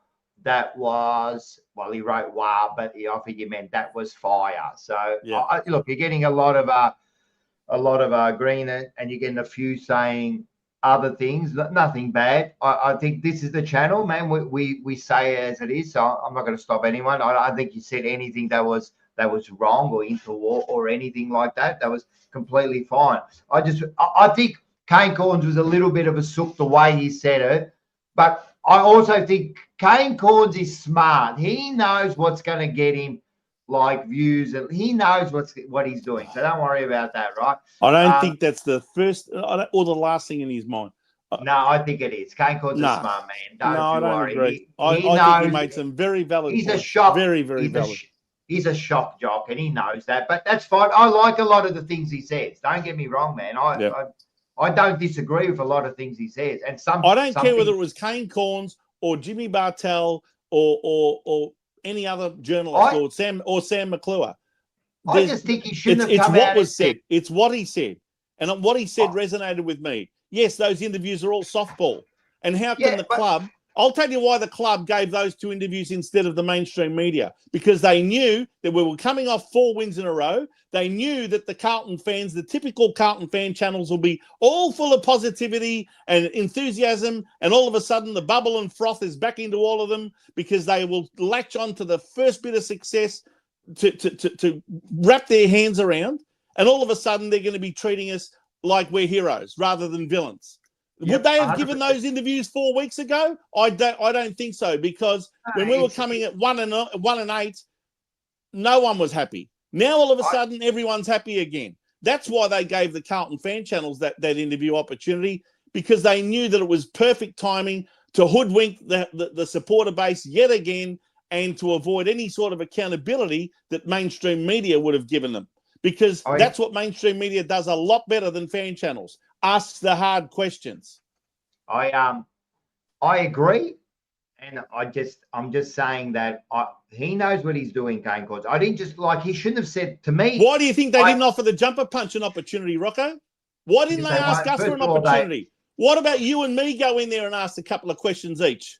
Because of 2 reasons, right? But first of all, about Kane Cornes, mate, the only thing I disagree with him was he should have just left it. If the president doesn't want to talk to him, so be it. You know what I mean? Leave it. But anyway, how do you say? As far as Terry, the other guys, I don't know who they are. I don't really watch their content. But as far as them getting the interview, good on them. Well done. They got the interview. Yeah. But what that was well done. I'll give one of those 2 guys on Baggers chat. I can't remember their names now, but the one on the right-hand side, if you're watching the interview on your screen, he asked some sensible and pertinent and relevent questions. Yeah. The other guy, I don't know. He took about 45 seconds to ask anything, and the word was in his vocabulary about once every 4 words. Like this and like that and like, the way so many young people use that word these days. Unbelievable. I understand. So what I'm saying is, good on them for getting it. They would have contacted them. I guarantee the club would have contacted them specifically, Yes. because they've done work with them before, and they would have asked them. Good on them for getting the interview. Well done. Of course. It's for their own benefit. It's good. As far as the questions you asked, Vince, I'll tell you one thing, right? First of all, they're not answering those questions, right? They would even, I guarantee, walk out of that if you started on that, right? So they're not going to do it. So I understand. And you know that, Vince. You know they're not going to answer those questions. They barely answer them at a general meeting. But that's why I started my whole segment. That's why I started with my whole segment with a proviso. And that is that I did not know whether the questions that were asked were either provided for them by the club, these are the questions we want you to ask, or whether these guys actually had to produce a list of questions that they wanted to ask, and the club said, you can ask these ones, but not those ones, because this has happened before. Well, you're right, Rocco. If I had gone with a list of questions like the ones I just went through, I know you're right. They would have said, no way. No, we're not answering. So what I'm saying is, I know for a fact, and you know this for a fact, Vince, right? Because we've been involved in something like this, where we had a player, we had Greg Williams, and they asked us to provide the questions prior, and then they backed out. So we know this, how it happens, right? That's what happened in the past. So I'm assuming that's what's going to happen now. Okay. So Rocco, can I put this there to everyone? How independent is a content creator, right? Who gets interviews from the club, be it their coaches, their players, their staff members, the people from their football department, and even up to the president himself. How independent is someone like that, right? When he's being fed these sorts of things, and whether it's actually been said or unsaid, there's an implied assumption that you don't go hard on us. 100%. Right? We know because that. If you do go hard on us, like I would have gone hard on them, I'd never get another interview again. Listen to me. So therefore, why can anyone tell me why I shouldn't be viewing Blue Abroad or Baggers Chat as propaganda channels for the club? And that's, listen, at the end of the day, everyone why shouldn't I? Well, everyone views every channel any way they want, right? And people get whatever they want out of each channel, each content creator. They get whatever they want out of it. You know what I mean? All the content creators do what they need to do to advance themselves any way they want. Like here at Jumper Punch, we don't care so much about talking to these people because it's about the fans, right?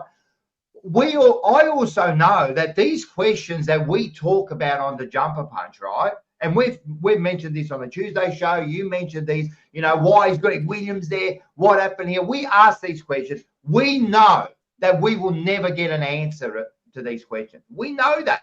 And if you go, you will never be able to do what you just did in front of the president. It won't work. It just won't work. It just won't work. Do you honestly think that if I asked all of those questions that I just went through, the questions I would ask, do you think that I realistically expect answers? Honest answers? No. But sometimes that's what media's role is, to ask the hard questions knowing they won't even get past. You see it in politics. Journalists asking politicians hard questions, and they try and bat them away or divert from one thing to another, and they don't really answer the question. 100%, I expect that 100%. I expect that. But so these questions that you've asked, right, are irrelevant. No, they're not, because the fans need to even hear the nature of the question. Listen to me. Even the nature of the question should tell you something. Vince, all I'm saying is they're irrelevant to these content creators because they will never get asked and they will never get answered. Do you understand? This is why I think content creators like those two are more concerned with being in bed with the club, right? and having these opportunities to have all these interviews with, the president and the CEO and players and coaches and all that. They're more interested in all of that, right? And being seen to be pro-club than they are in really getting answers to hard questions that ought to be asked. So my issue is, don't you dare come out and project yourself as being the voice of the Carlton fan, the voice of the people, when you're not prepared to take the opportunity and ask the hard questions that ought to be asked of these people who never make themselves accountable for anything at this club. And I guarantee you that if the only thing that changes is the senior coach, nothing will change. Okay? If every Carlton fan thinks that the next coach could be the answer to our prayers, they're kidding themselves. There's a lot of other things at that club that need to be changed, especially from a cultural point of view. I agree with you, right? I agree with you. What I'm saying is, right, I don't blame these content creators to do what they do, because they know that what they want out of their channel or their views is this, right? They want access to players. They want access to things, right? So they're going to have to toe the line. Yeah. I don't blame them. I don't do it. We don't work like that, right? Why not? Why don't you? Why don't you work like that? Because I don't like it. I would rather ask those questions and because I want. Because you'd rather be actually honest about your opinions. You'd rather be a channel that goes into the real hard questions. But Vince, that's just like not just me. We've all built this channel, correct? So TJP isn't just Rocco. It's Mars, it's Bo, it's Paul, it's Vince. You've been there since the start. And we've built this channel the way it is now, right? Yep. We won't get access to these people, and we're happy with that, because we know. Because I've always said this: if I'm going to just say they came up to me and said the president wants to have a chat with you guys, I would no way have a prepared list of questions for them so they could prepare themselves. I wouldn't do that. I would say no. I would decline. I would decline, right? And that's just the way we are here. And I'm happy with it, like I'm happy the way we are. All I'm saying is Terry and the other boys, I don't know who the other boys are, so I apologize to them. I don't watch their stuff. They probably did a video on me anyway, but I don't know who these guys are, right? But I understand correctly I understand what they're doing. I said correctly, but someone wrote correct on there. But I understand what they're doing. I understand it. That's their channel. That's what they do. These guys, the president and we're never going to answer these questions. They were never going to answer these questions. So it's almost a waste of breath. These questions have to be asked at the general meeting. But even at the general meeting, they won't answer these questions. There is no way they're going to answer these questions. We will never get these answers that we're asking. Don't worry, at the annual general meeting, I asked some very pointed questions which they had no option but to answer. Yes. Okay. But I bet you they tried. I bet you they're politicians, these guys. And of course they are.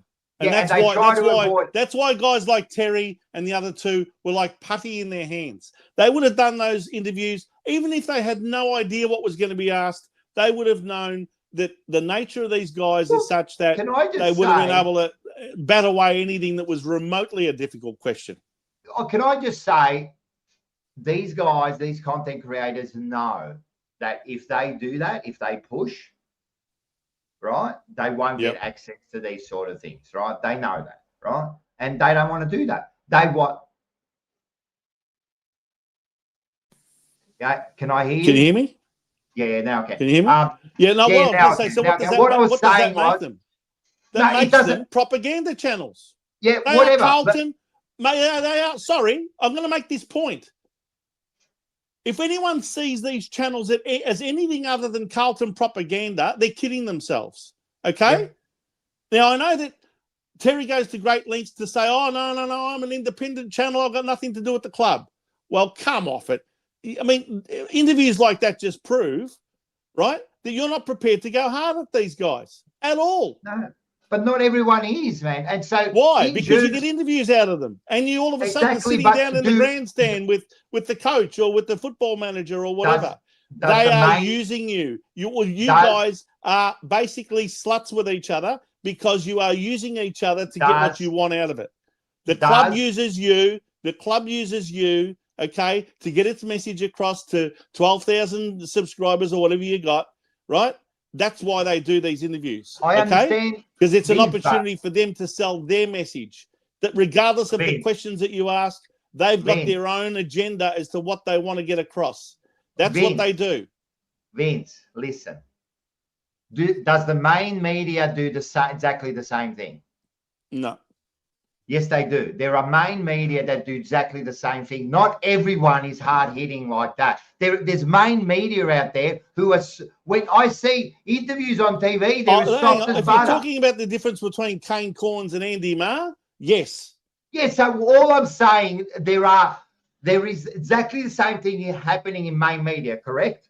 Yeah. Right? So it happens everywhere. This is now social media, and they're doing exactly the same thing. We know that we get in there, we go hard on them, we never get an interview again, right? Yep. We're accepting of that. We're acceptance of that. But they want to continue on that path. They get something out of it. There are viewers out there that get something out of this. You know, they want to get all the viewers that get anything. Any viewer that got anything out of either of those interviews, okay, are viewers who are the types that are just happy with how everything's going. They'll clap the team off the field after they lose, all of that sort of stuff. These are people who are not interested in getting real answers to hard-hitting questions that ought to be asked. So right? there's an audience. There's enough of an audience for all of that. I've noticed, you know. So some people, sorry, don't get me wrong, Vince. You know me. I agree with everything you said. Like, I agree. I would have asked those questions too, right? So there's two things about that. You're never going to ask those questions, right? And if you did, what do you get out of it? You get accountability. That's the one thing I don't see. There's never any accountability out of this board of directors. But right? what I'm saying everyone's let Graham right off the hook for having kept Voss on since August last year, right? Everyone has let him off the hook completely. 10 months down the track, what's happened? He's gone. Year 2026, who knows? We might make something out of it because Josh Fraser's doing some amazing things with this team. But really, we shouldn't be 5 or 6 and 8. We should be probably 10 and 4 right now if we had a decent coach from the start. Now, listen, Bo makes a good point here. There is definitely channels who see these opportunities as clicks rather than a chance to get answers. Well, I've never been about that. Call me old. No, I know. But what Bo is saying, you know how many Carlton channels there are, right? There's more than any other fucking club, right? There are channels there who do anything to get your clicks and your likes and your subscribers. And there are other channels like, for example, us. The other one is like Ankle Sore. Ankle Sore never holds back. I know that, for example, Prendergast, they never hold back in their podcast. Yeah. Like, they don't care. Like, they don't want interviews with anyone. Like, we don't want interviews with anyone. Like, so I understand. I agree with you. All I'm trying to say is that it's almost a waste of breath. Like, when I seen that was coming up, I knew what I was about to get. I'll tell you right now, the half an hour I watched that interview with Terry and the 20 minutes with the other two guys that they had, with Priestley and Wright, I'll never get that 50 minutes back in my life because that was an utter waste of time and space. And it was just a typical warm and fuzzy bullshit interview, which told us nothing. Okay. But can I say something? And this isn't defending Terry or the other guys. I don't know the other guys. Who are they? Baggers Chat. Baggers Chat. Yeah. Baggers Chat. All right. Baggers Chat. How are you? And can I just make one point before you continue? This is not a personal attack on anybody. Yeah, I know. Okay? If anyone starts saying I'm personally going after any of those guys, I am not. I don't know them. Well, I know one of them well enough. But the other two guys on Baggers Chat, I don't know them at all. And this is not a personal attack. It is a criticism. It is a criticism of performance. Okay? It's not a personal attack.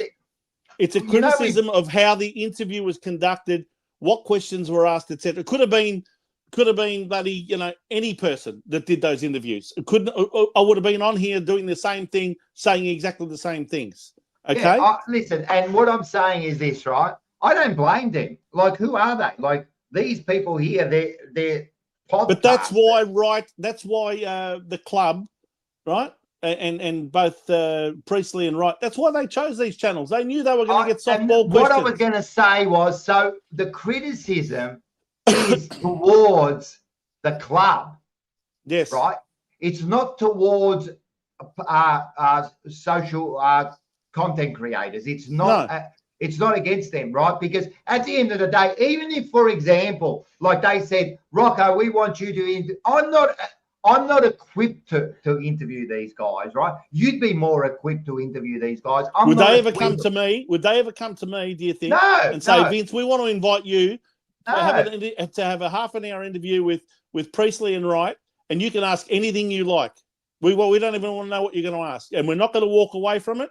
You've got half an hour with these guys. Guaranteed. I know, but would they ever do that? No. No, they will never do that. They will never come to you and ask you any sort of question. So what I'm saying is, content creators, I have nothing against them. They do what they need to do, whatever goals they've got towards their social media channels and that, go ahead and do it. The criticism for me is against the club for, right, choosing these sort of interviews because they know they're easy, right? And choosing them at a right time and choosing not the right questions to be asked. They will never answer these questions. These things about Elijah, about the coach and that, you know what? You will never get an answer from these people ever. You will never get an answer. They're done. Hey, Rocco, wouldn't Carlton supporters everywhere, including all the ones that watch this show, love it if someone had the balls to ask these guys some of the questions I just went through? Doesn't matter. They would want to see them squirm. They would want to see them hesitate. They would want to see them try and wiggle their way out of answers because those questions need to be asked. That's why there's a press gallery in Canberra that's weak as piss as well, because they won't ask anyone a decent question either. I agree. And this is the problem. Like we've said, the club has had certain problems with the board and you know, I don't like the president. I don't like the way they do their coach. I don't even like that the president's there now in the coaching committee. Like, what is going on there? I don't like that's the question I would have asked. I would have asked the president, I would have said, listen, mate, like what qualifications have you in choosing a fucking coach? Well, like, he answered that in a way by saying his role on that committee is purely to be a conduit on that committee between the rest of those people on the committee and the board. In other words, he will act like a go-between. Outside. You go outside. My follow-up question to that would have been, what's Greg Williams doing on your board then if he's meant to be the football director? Yeah, but so what? Why do you need both of you on this committee? All right, we know, you know, anyway. I don't like it. I've had these rants about this, man, that they're just, it's ridiculous. But I am just sick and tired of seeing our board of directors, especially the presidents, and I look back on Luke Sayers as well, avoiding accountability for their own poor decisions, ill-founded basis of making certain appointments that they've made over their journey. And they've cost us years, decades now, between all of them. I agree. And I just want to see that these people are held to account for their failings because they sack everyone else and make them scapegoats. But do they ever hold themselves accountable? No. I agree. And you know what, Vince? They never will. Yeah. Anyway, let's wrap things up, Rocco. Yeah, let's wrap it up. Yep. I look at Vince now. Now he wants to wrap it up. I thought we were having I just think we've gone too long. It's nearly 2.5 hours we've been going. So. Hey, listen, we've still got 130 people watching, and they're telling us they want more. They said, "Oh, they want more." Oh, don't worry, I've got more. Don't worry. Hey, don't worry about leaving early. Like I've got nowhere to go, and if you've got nowhere to go, we can discuss this. But the chat's loving it. I'm telling you right now. They've said best Vincano, all that. So you're copying. Well, no doubt. One or two of these content creators will get on their channels this week and have a go at me for saying what I said. But they're obviously very thin-skinned if that's the case, because, as I said, it's not a personal attack on their character or anything like that. It's just a criticism of how those interviews were conducted, the questions that were asked. I think it's more criticism to me about the club. It's the club that are not taking accountability. That's the criticism. Like they knew exactly what they were doing when they, like, seriously, the baggers chat. Seriously, like, you know, this is going to be, they're just two kids, man, who are, you know, like, seriously, like, this is where they went. And this is nothing against them, but you're right. They're never going to go up against you or a Kane Corns. They're never going to do that because they know they will be made to look stupid. They gave me the impression of kids in a candy store with these two guys. It was almost like they had stars in their eyes. I mean, I don't blame these I don't blame them either to a large extent. I'm not having as much of a go at them. This was probably their first ever major interview with anybody. In fact, Rocco, I'll say this one thing, right? It cast my mind back to when Luke Sayers first got appointed as the new president 5 years ago, okay? And I think it was Terry at the time organised an interview with him and 4 other people to ask him questions and all take 10 minutes each to sort of ask him whatever they wanted. I mean, they were all salivating at the mouth like they were seeing a rock star. I mean, but isn't this the listen? And we all know what's happened with Luke Sayers since. Disgraced the club, disgraced himself, and you know, constantly in the news for all the wrong reasons as former Carlton president, bringing the club's name into disrepute time and time again. Do you expect, right? Do you expect anything different from these people who are running the club? Like these interviews they do you expect anything different from them in doing these soft interviews, right, with these particular people and doing it at the, like you said, after 4 wins, perfect timing for them. Yeah, you know what I mean?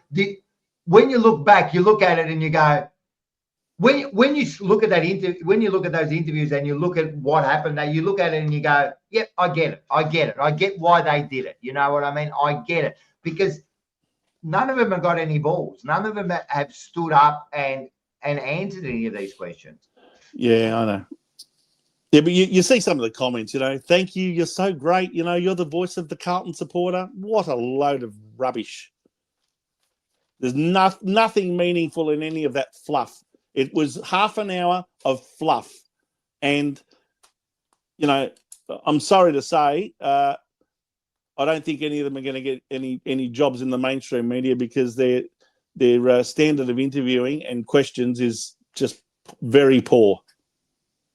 I don't think they really want to, you know what I mean? I mean, maybe they don't, but don't. When you're going to have a half an hour interview with the president, make it worthwhile. This is Terry's second opportunity to have a decent interview with the president, and yet again, softball questions. Nothing of any real, nothing that's going to nail them to the cross because they won't get. You won't get another interview unless you're going to ask some hard-hitting questions. You won't get people want the answers to. People want answers. You won't get these answers, Vince. This is it's like we're pissing. Doesn't mean you shouldn't ask the question. And you'll never get to ask another question. Oh, well, that's the decision he's made. So next time, why don't you just tell everyone the truth? You're the Carlton propaganda channel. Okay? Nothing independent about you. And Ord makes a great point here. In the end, we Carlton fans have a choice of watching soft, friendly channels and hard-hitting channels. I personally prefer these chats, and a lot of people do. But you know what? He's absolutely right. The fans have got every right to listen to what they want to listen to, and I'm telling you, there'll be hundreds, thousands of them that are more than happy to listen to. You know, I don't know how many videos are put out by Lil Broad every day, probably 1 or 2 a day.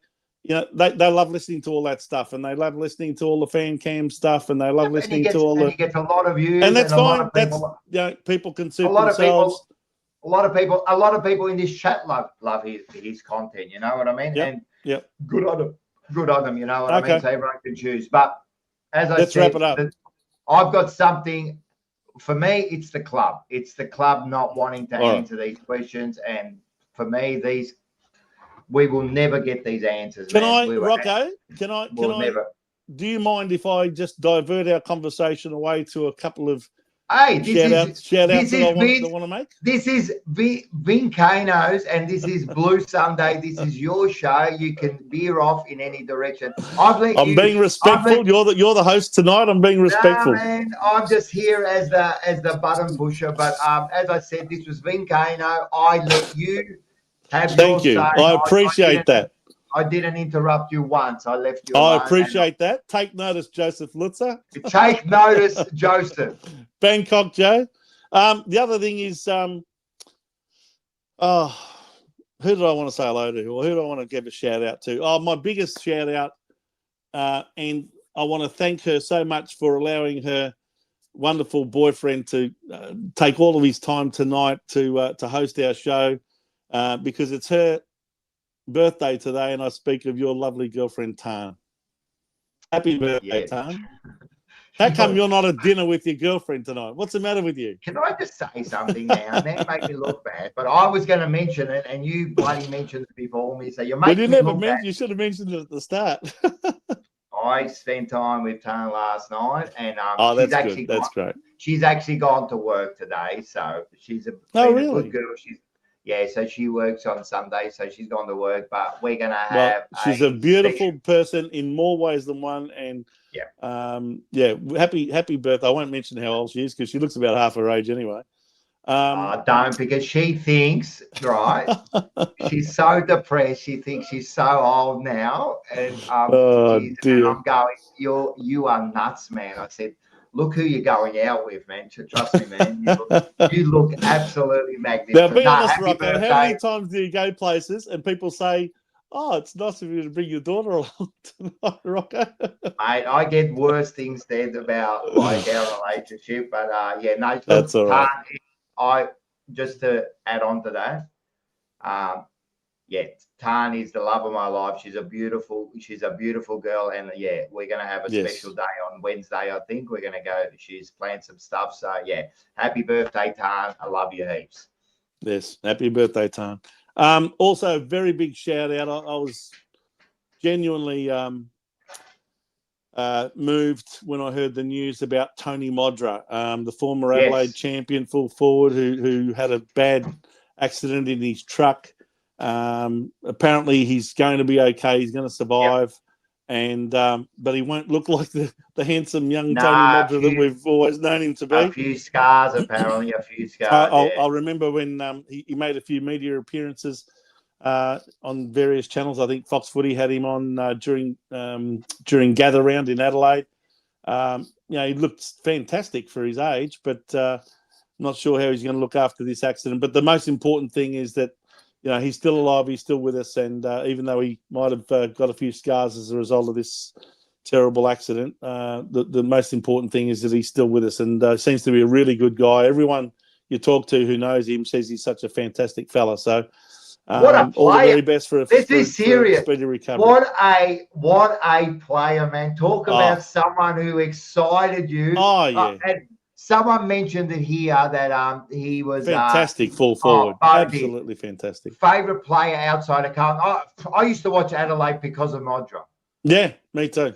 And then when he went to Fremantle, he went to Fremantle too.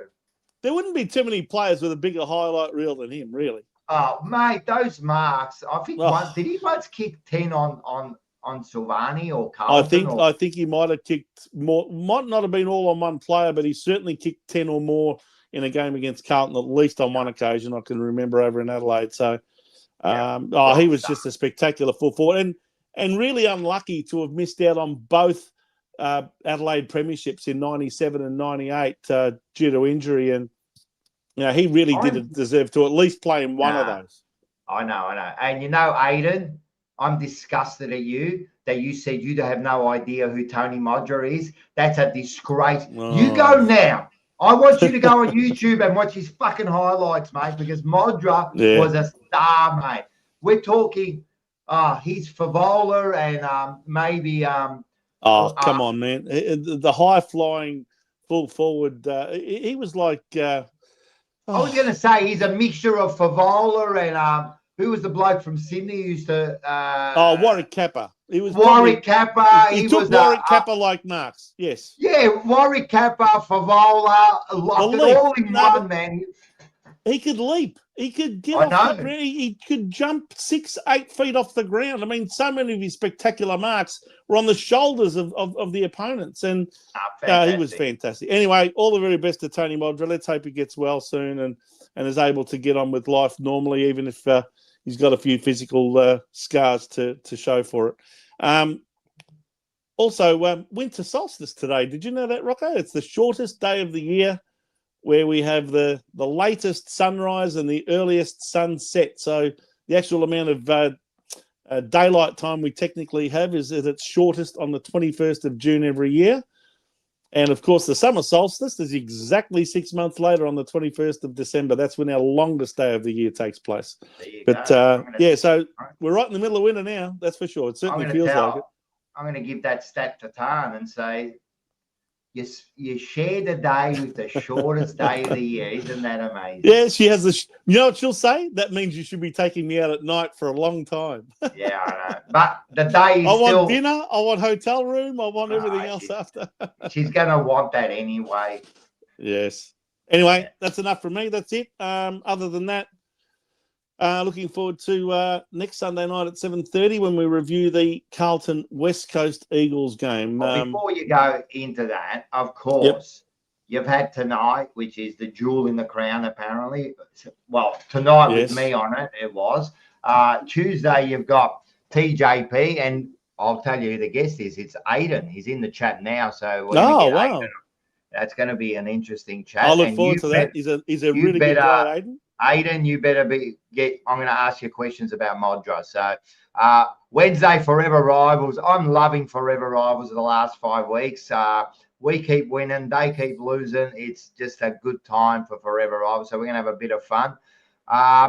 Before that, tomorrow night, Monday night banter. Last week, we got strikes everywhere, but we didn't care. We just played all our favourite ads and we had a ball. And we don't care because we got the video banned. We don't care. But tomorrow night, me and Bo, we might do remember the old videos, Vince? Biffs and bumps and yes.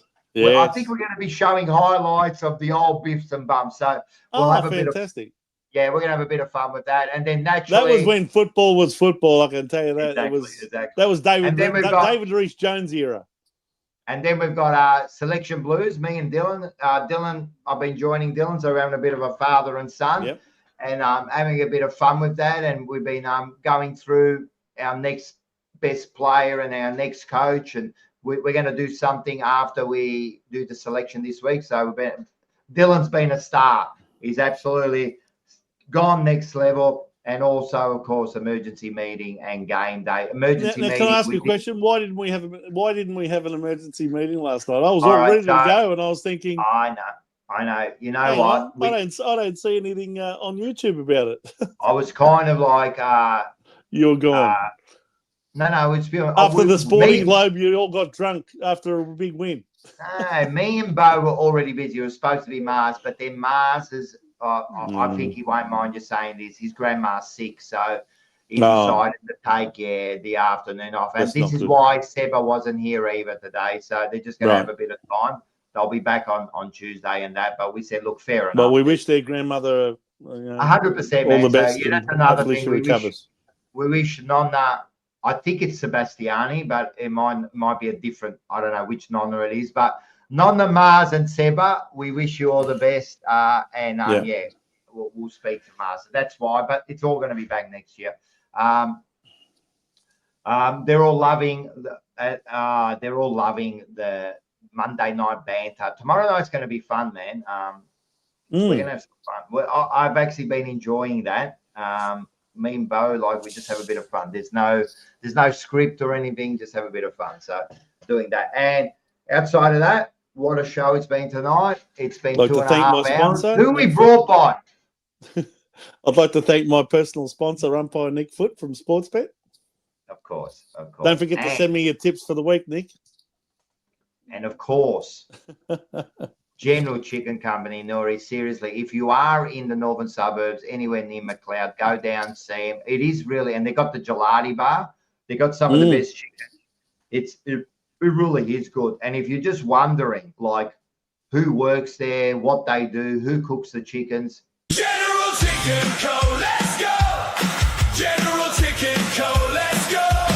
Hot and fresh, ready to roll. MacLeod's favorite. Let's go. General Chicken Co. Let's go. General Chicken Co. Let's go.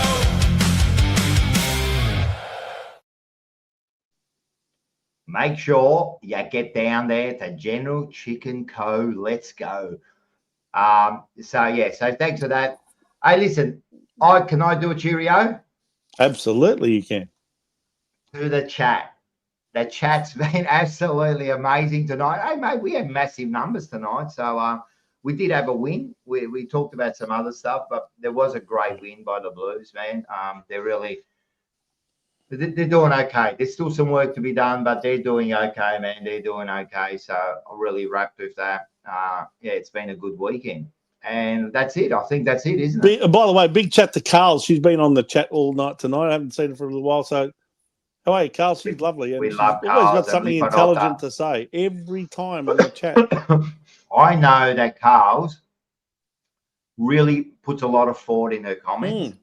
And they're not only like informative, they're very entertaining too. So she's a great. So stirs up a lot of other comments from other people, which is good. I love Carl's and Nick. So make sure. All right, guys. Thank you very much. That's it. Let's get this. I'll make sure. Sorry, it took 2 hours and 40 minutes to finish the show. I guarantee you next week won't be that long. Did you enjoy it? I did. I got a lot of stuff off my chest that I wanted to. And the chat enjoyed it. I enjoyed it. The one person you didn't thank was me for hosting the show. But anyway, don't worry. Well, Rocco, I said when I thanked Tan as well. Thank you for coming on and hosting. Anyway, look, mate. No, you stepped up as you usually do when we have someone missing, like Joe's out, gallivanting around America and Canada with his World Cup soccer tourist party, and. Of course, Seba wasn't up to coming on tonight, so Seba, he'll be back next week. And look, it was great. Thanks for joining us tonight, mate. Really appreciate it. I know that's what I do. But I did speak to Joe today.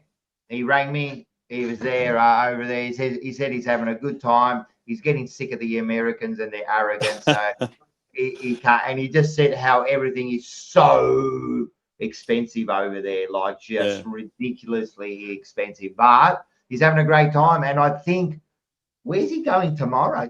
Hang on, he's used to what everything costs in Thailand, which is cheap as chips. That's why he thinks everything in America is expensive. No, actually, Joe, he was telling me about some of the dinners and that, like a steak would end up costing something like $80 or something. Like it's ridiculously expensive. So but anyway, he's also tried to contact me. Unfortunately, we've missed each other a couple of times, but no doubt by this time next week, we will know whether Australia has made it through to the round of 22. Yes, sorry, 32. Friday, I think play it's Paraguay at midday, which is a nice time of the day to be watching a game of soccer. But let's hope that the Aussies can regroup and do enough to get through. All they need to do is draw the game as a minimum, and they're through. So if they win it, they're guaranteed to get through along with the USA. Yep. And so, Rocco, you are a great host, even if you can't pronounce my name properly. Look, you write A-L-R, and that's how I'm going to pronounce it, A-L-R. Alessandro. Come on, that's not hard for you. You're Italian. No, right, Alexandro. But I'm going to say this. You've watched me now for 6 years. Mate, I can barely pronounce my own name properly, let alone your name. So everyone thought his name was AI, artificial intelligence. Yes, and he comes up with great comments. But we love wait till you see what we've done. We've put the blog, or as I call it, the vlog together of our trip to Bendigo. And Bo's done a great job. I think it might come out on Wednesday. It's about a 10-minute video of our trip to Bendigo and to Top Dog Liquor. So that's going to be some fun. You're going to enjoy that. And also get over to Instagram. Mm-hmm.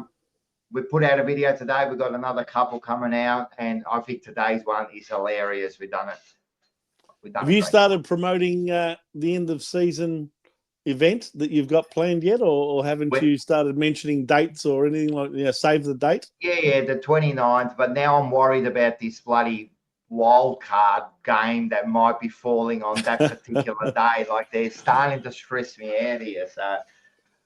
Well, even if we make the wild card round, we might not be playing on that particular day or night. I know. So and then what I was, we are going to have meetings this week about it to confirm everything. So we are. Have a contingency plan in case Carlton happens to play that day or that night. My plan is this, that if we do make it, we're going to have a big screen there, and people who aren't going to the game can come down and watch it down there. So that might be a go-to, but we'll work. You never know. We might be interstate as well, so it might be. We might be interstate, and then it would be great. That would be great. We'd get hundreds of people there. That would be fantastic. Actually, that would be the best. So, by the way, there's someone that you asked me to contact about being a special guest on that show, and all right, we'll talk about that later. He's going to let me know. He's going to let me know in the next 48 hours. All right, good. I was gonna ask you after the show that there is someone. There might be two special people, but we'll find out what's going on. But anyway, listen. Enzo Valentini is correct. This is longer goodbye than you and me. Me and Enzo. This is an Italian goodbye, everybody. We did the Italian when he came here. We talked here, and then we went outside, and me and Enzo spoke for an hour outside in the cold. I said to him, we should have just gone back inside. What are we doing here? You know. That's right. No, we love everyone in chat. Thanks again. Thanks again, Vince. And everyone, go the mighty Blues. Go Blues. For him and himself and everybody around, 'cause he ain't got nobody to listen.